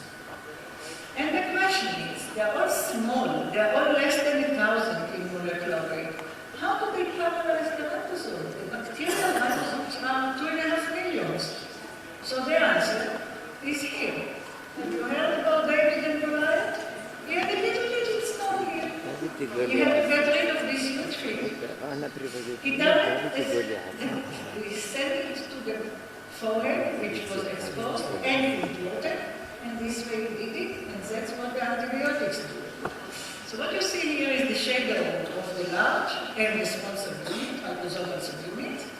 And these balloons here, each of them represents a family of antibiotics. And all of them are sitting in functional, important sites, like this. The decoding, the bonding, the tunneling, the hinging, these motions. So each of them is enough, in a factory, enough to stop one stopping. It's one step in assembly line. This is what they do, these antibiotics. And I want to show you a little clip made according to the first one that shows this. Now the 2 clips are available on YouTube. I think that you have a possibility to get into it. You can see it has been there, both of them have been there for 12 years. And a lot of hits, and nobody complained. It means they're right. So here is one antibiotic that sits here, and it's called ethylene. It doesn't let messenger bind, just a barrier. So it doesn't have to be large in order to stop the ribosome. That's enough. No way. Second one that you will see is tetracycline that disturbs the second position of tRNA, of the amino acid carriers. It's here. That's it. It cannot bind. There will not be a bond, the next bond, the next bond. So that's it. The third one is erythromycin, which is actually the first antibiotic that was coming to use for ribosomal function, and it sits in the tongue. So very little protein will be made, but that's it. Cannot go. Right after penicillin, it went into use. And the last that you will see is called clindamycin. Chemically, it's the cleverest. So you see, it knows exactly where the bond will be, and it goes into the bond. Look how clever. Huh? Fantastic, isn't it? That's what amazing. So all ribosomal antibiotics bind to functional sites of the ribosome. But I told earlier, all ribosomes work the same way. It means these sites are highly conserved. All ribosomes work the same way. And mandatory for clinical use is the distinction between the patient and the bacteria. We don't want to kill the patient, we want just to get rid of the bacteria. So how does this work? Unfortunately, I cannot show you in detail, time is not enough, but I can tell you small, very small differences. And whoever wants can come to tomorrow or to the other lecture or say it in the internet. Resistance to antibiotics, which is growing and growing since the beginning of use of antibiotics, is one of the most severe problems in modern medicine. How does this happen? Prominent mechanism is to modify the small subtle differences that I just mentioned for the distinction between bacteria and patient. So once they change themselves to the so-called patient, antibiotics will not bind to them. So that's one of the resistant mechanisms. Can we combat resistance to antibiotics? This seems to be our duty. Resistance became so awful that many patients are dying from infectious diseases because the resistance cannot be overcome by non-antibiotics. So can we combat resistance to antibiotics? Unfortunately, my opinion is it's unlikely because bacteria want, and it is in aim. It's in flotation. They want to live. Bacteria were on Earth before us, before you. They are on Earth with us. I don't want to talk about the future, but they find themselves how to live because they can change themselves so fast. They can mutate themselves. A generation in bacteria is a few hours, so they can do it. Unlikely we can completely combat it, but maybe we can control it. So I want to show you some of our modest contributions toward controlling or combating antibiotics resistance. And I can't show you all, but I will show you what can lead to a fruitful future, and this is new structures that we obtained recently. Because the currently available crystal structures are mainly of non-pathogenic models, not real pathogens. And these were found to illuminate common modes of antibiotic action, but do not explain the specificity of pathogens. They are all different. What is their specificity, their specificity? There are also bacteria in our body that are good bacteria, in the microbiome. For instance, in the human gut, trillions of new bacteria, collectively known as microbiome, also our ears, our lungs. And very important is to think about the microbiome, good bacteria, because some of them unpleasant diseases are connected to changes in the microbiome composition, like diabetes, obesity, autoimmune disorders, and so on. So, we are now talking about pathogens versus microbiome, not only versus the patient. And this reminded me what inspired us was a movie called The Good, the Bad, and the Ugly.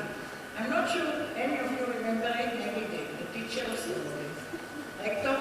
This was a Western mafiosa Italian movie that inspired the Israeli band, a singing band, popular band, The Good, the Bad, and the Girl, and inspired us, the good, the bad, and the benign.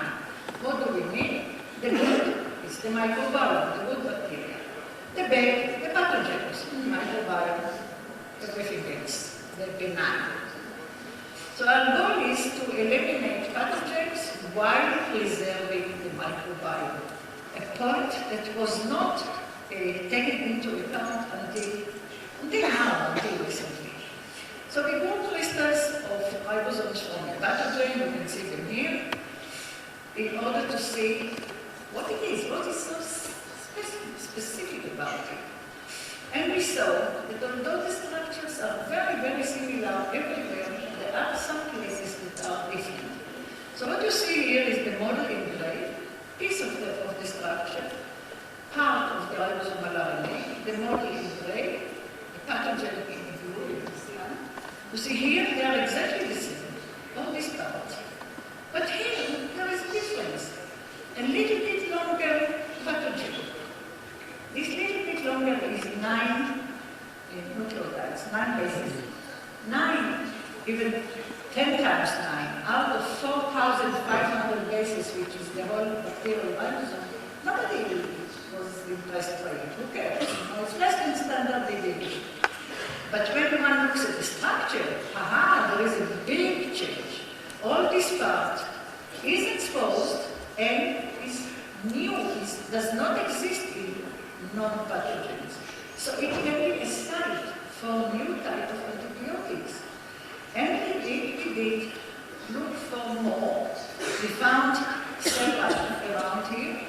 The ribosome is in gray and the pieces are in cyan, and you can see it in 2 directions. And we tried to look for them in more detail, to characterize them.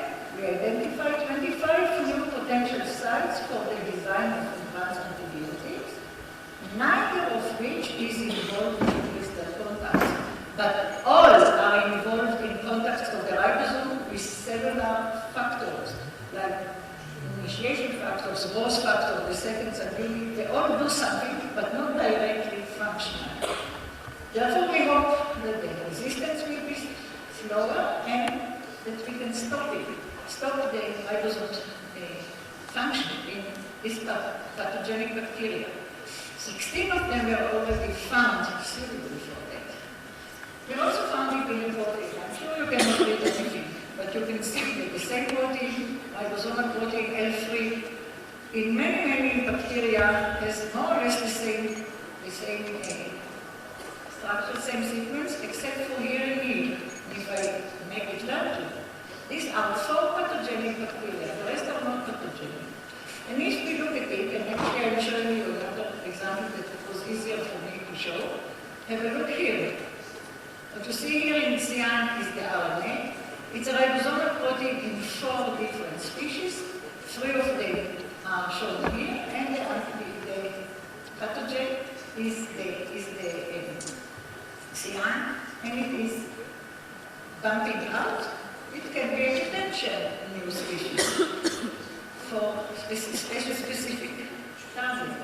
So in summary, the new insight obtained from this high-resolution structure of the ribosome for the genuine pathogen provide unique chemical tools for understanding the properties. That's what we wanted in the beginning.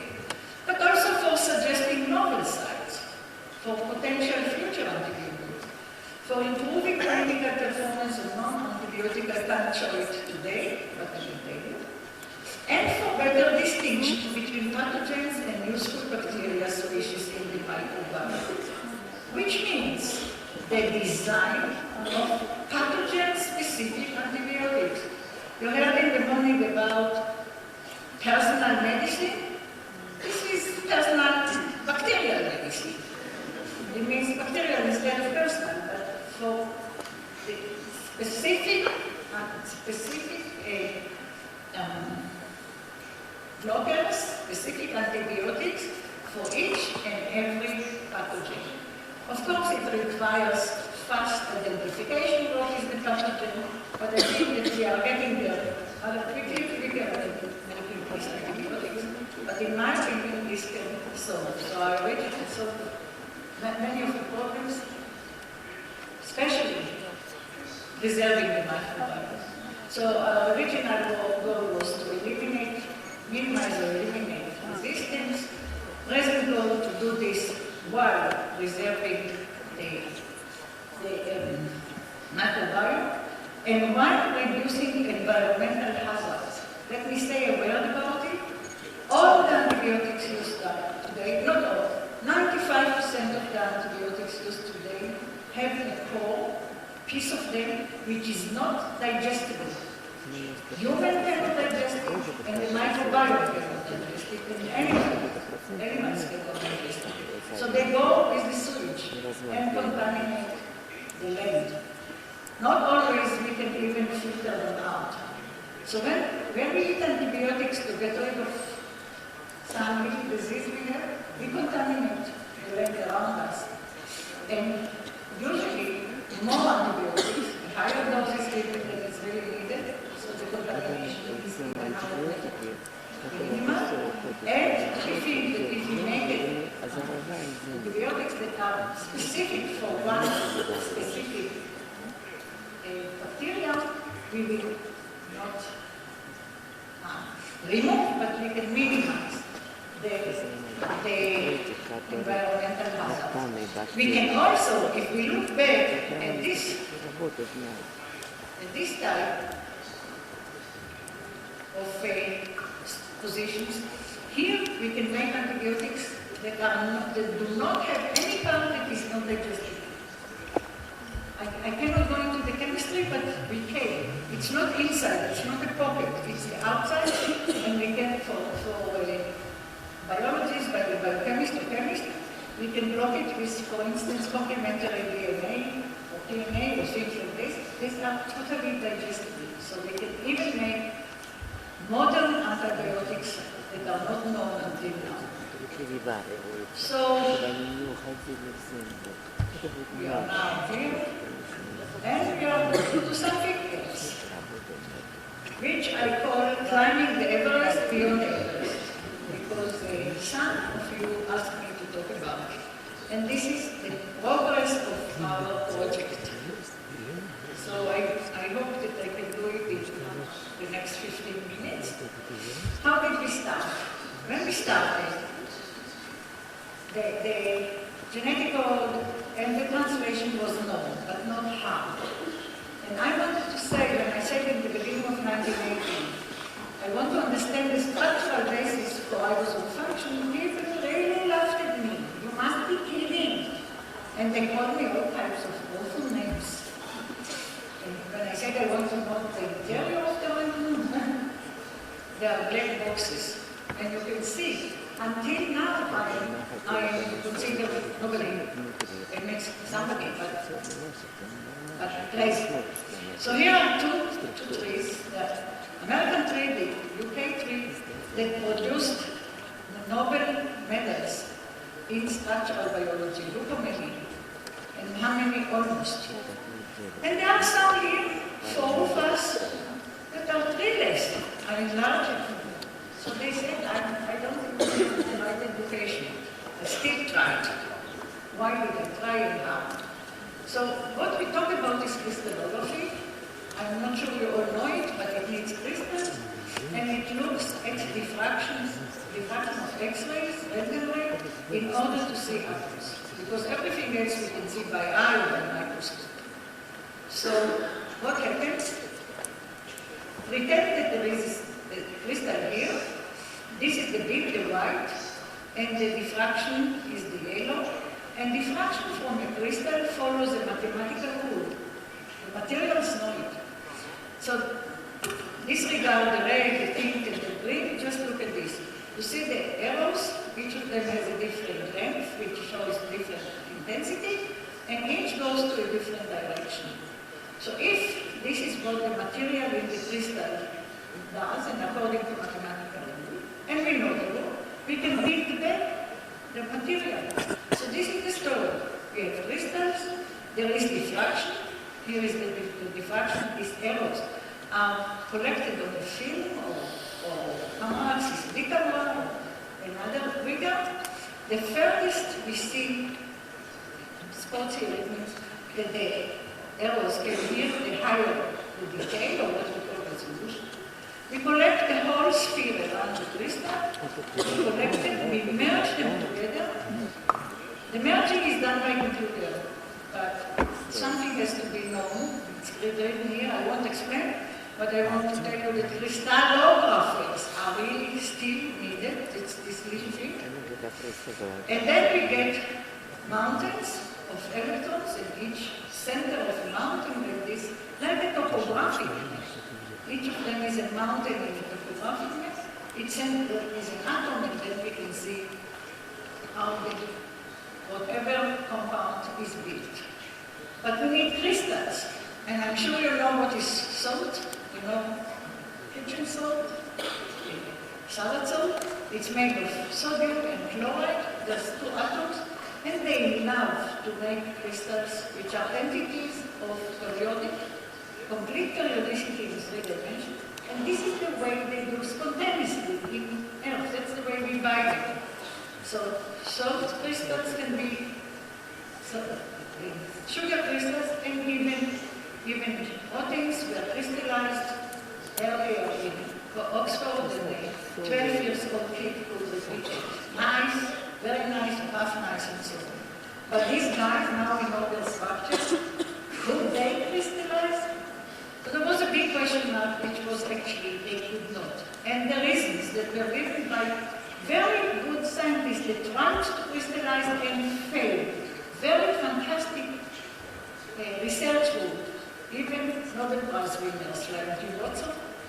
They said that the ribosomes are considered non-crystallizable because they have high degree of internal mobility, considerable flexibility, functional heterogeneity, chemical complexity, and large size. And all these are correct reasons. But I thought that this one that I skipped earlier, marked tendency to deteriorate, is at least as important, maybe even more. Because ribosomes, even when we prepare them, half of them are deteriorated. So if only half is has a structure, has activity, of course, the other half cannot be crystallized. So I thought so, but why did I have the guts, the power to go into a project that was considered impossible when I was just a young scientist, very young at the beginning? Because I could read about bears that have winter sleep. So you know that in the North Pole, at the beginning of the winters, bears go to sleep. And the delegation wanted to see how they function while they are sleeping, their metabolism. So they looked at it. And for them, a not important side finding was that the ribosomes are ordered very well. The inner side of the cell membranes, every membrane, every cell. This indicated, first of all, that ribosomes can be ordered. People cannot, but every bear can do it, every winter, every cell. But the second question was, why does it happen? What is the mechanism that leads to it? And in my opinion, bears will get up at the end of the winter. They want to do things that they didn't do when they were sleeping. And they need proteins. And for proteins, they need ribosomes. And if the ribosomes are not well kept, they will fall apart. This is a way to preserve their activity. So this actually was my conclusion. Stress induces periodic packing of ribosomal particles, and therefore I used, you don't have to read it all, just important, what is important here, that I use ribosomes from bacteria that live under stress, like in the Dead Sea. This is the Dead Sea from top. It's the lowest part in the world, it's in Israel. Dead Sea, no life. This is salt coming out because it evaporates in the water. No life. Although there is no life seen by the eye, there are some bacteria in this Dead Sea. Here you can see colonies of Helicobacter. You can see it here also. So I decided to take the ribosomes from this because I thought they live under such stress they will not protect themselves. Also we used bacteria that can live under super extreme conditions. Very hot, very good, environmental dust, hunger, even irradiation. So we use them all. The first crystals, they don't really look like crystals. After 25,000 experiment only number 29. But we designed a way that is now done by robots to screen many quickly. We got crystals that were very thin, and we tried to make them thicker. Even in space, under microgravity, this didn't work. But after a few years, 4 years, we had several different crystal forms, wonderful crystal forms. From them we measured. I just want to show you the story about these crystals. It's of the small ribosomes that we made. So now that we know the structure, we could put many structures one on top of the other in different functional states. And we saw that this is the structure, main structure of the small subunit. Part of it is the same in all functional states, but part of it changes. It is the functional state. And if you remember, or if I can remind you, that this is the position of the messenger RNA, these motions are needed for directing, accepting, and directing the messenger RNA. So it's all right, but this motion made crystals low resolution to crystals because it was moving all the time. We tried to use heavy metals for what we call phasing. I don't want to explain what it is. They are called polyoxymetals. And this is a polyoxymetal with tungsten, 18 tungstens here, you can see it here. This is the complex that we use, tungsten complex. You can see, we show now the small subunit rotating with all the positions that these clusters found themselves on this small subunit, now that we know the structure. So we have more than 10 positions of these tungsten clusters. If we look at what happened is that the tungsten cluster stabilized the conformation. So let's look, this is the small subunit. We look from behind. And there is here a protein extruded, but just outside. Tungsten cluster was found to bind to in many positions. You can see this is the protein now. 4 tungsten clusters changed it like this. From this to this, just by binding the tungsten. But it is here, you remember? And there was another one here in the crystal. So the two of them, when they moved to this side, to this shape, they incorporated into each other. And they stabilized the structure. So here, this was the first packing, very low resolution, and you can see all these parts are not connected to anything. They can move. But with the tungsten, they became bound to each other, and nothing can move. So we have a very high resolution. Thanks for arguing the cluster. That's the last point. When we have good crystals, we went to measure them in accelerators. This is the synchrotron in the Nobel ESRF synchrotron. Look how beautiful it is. On top, really, everything is green, snow, mountains, rivers, fantastic. It's built of a big ring. Particles are being accelerated here, the ring is here, and on the tangentials, there are stations that one can measure. In our case, we measure ribosomes. We measure crystals. There are many other ways to use it. So, in 1986, 6 years after we started, we came there and we got a fantastic diffraction pattern. And actually, we got it in another simple room, but this is what we got. And you can imagine the students. I was 6 years into the but students were less. We have diffraction. They were shouting, yes. Not so long. Second exposure was already done. So this was the time that we thought that we started our studies here, and we saw this mountain. We didn't see behind. The Everest actually is here, but we saw only this mountain. We started climbing, and we climbed it, and we climbed it, 6 years, until we got to the summit, just to discover that the real Everest is there, and that it will be even more difficult to get there than to get to the crystals. So it was time to stop the project. What we think might happen. Before the damage is done in 2 steps. One is the physical damage, we cannot stop it, but one is the propagation. When a bone is being broken by the X-rays, each parts of the bone, the X-bone, are unhappy, they run around, they look for ways to repair themselves and meanwhile break more bones. So we thought that we should stop the propagation just by not giving energy. Cooling, flash cooling to minus 200 almost. Everybody said it won't work, but I was used to it. So we got together with help of Hope. The experiment was done in Stanford in 1986. Look at my face. I don't really look that I believe in what I'm doing, but it worked. Look at it, it worked. These are the crystals I showed you earlier. And it works until now. 20 years later, this is the machine, fantastic.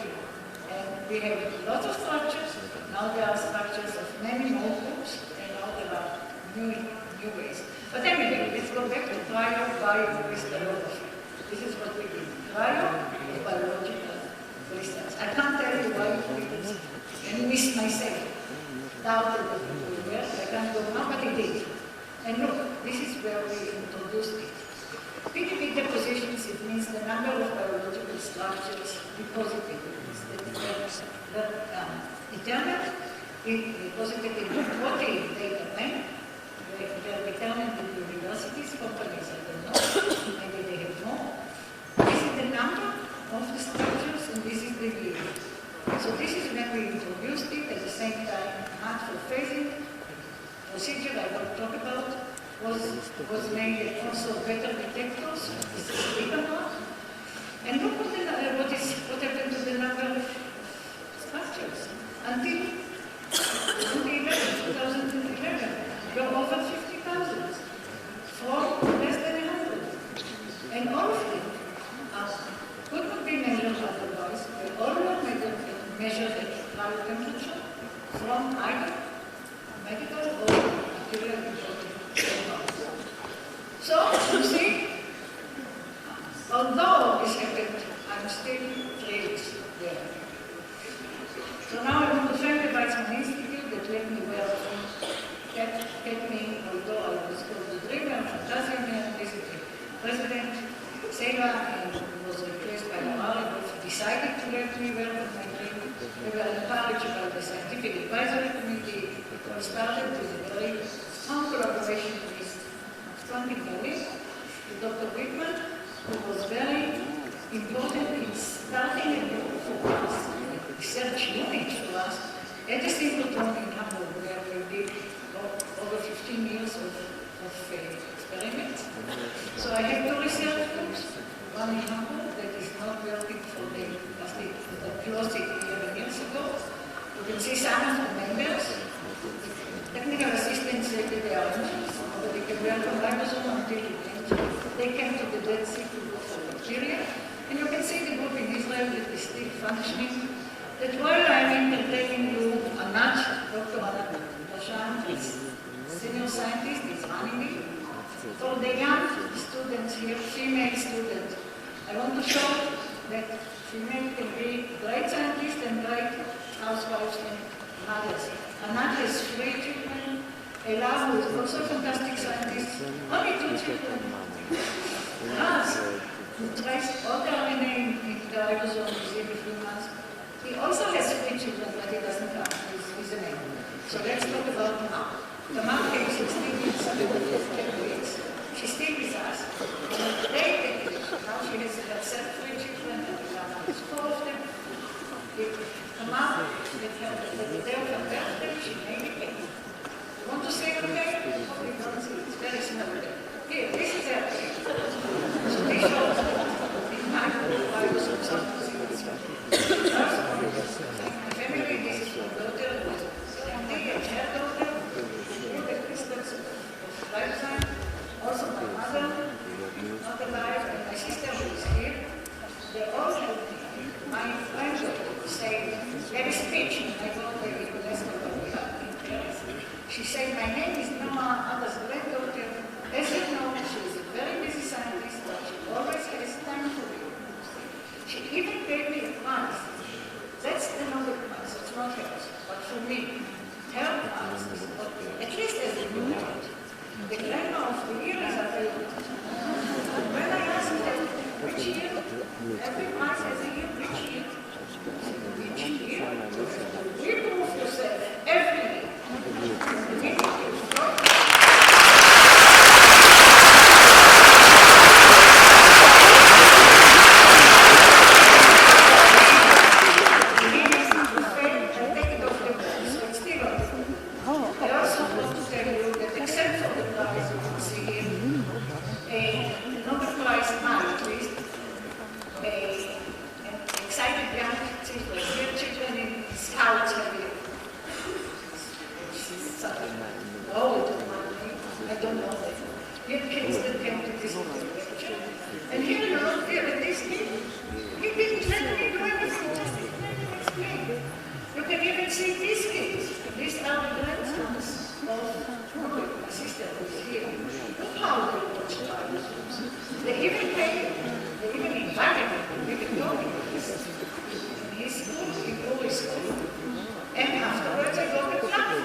Congratulations to the Professor E.Yonath. You can also give her first aid when she will give a specialized lecture devoted to ribosomes. Thank you very much and see you tomorrow and the day after tomorrow.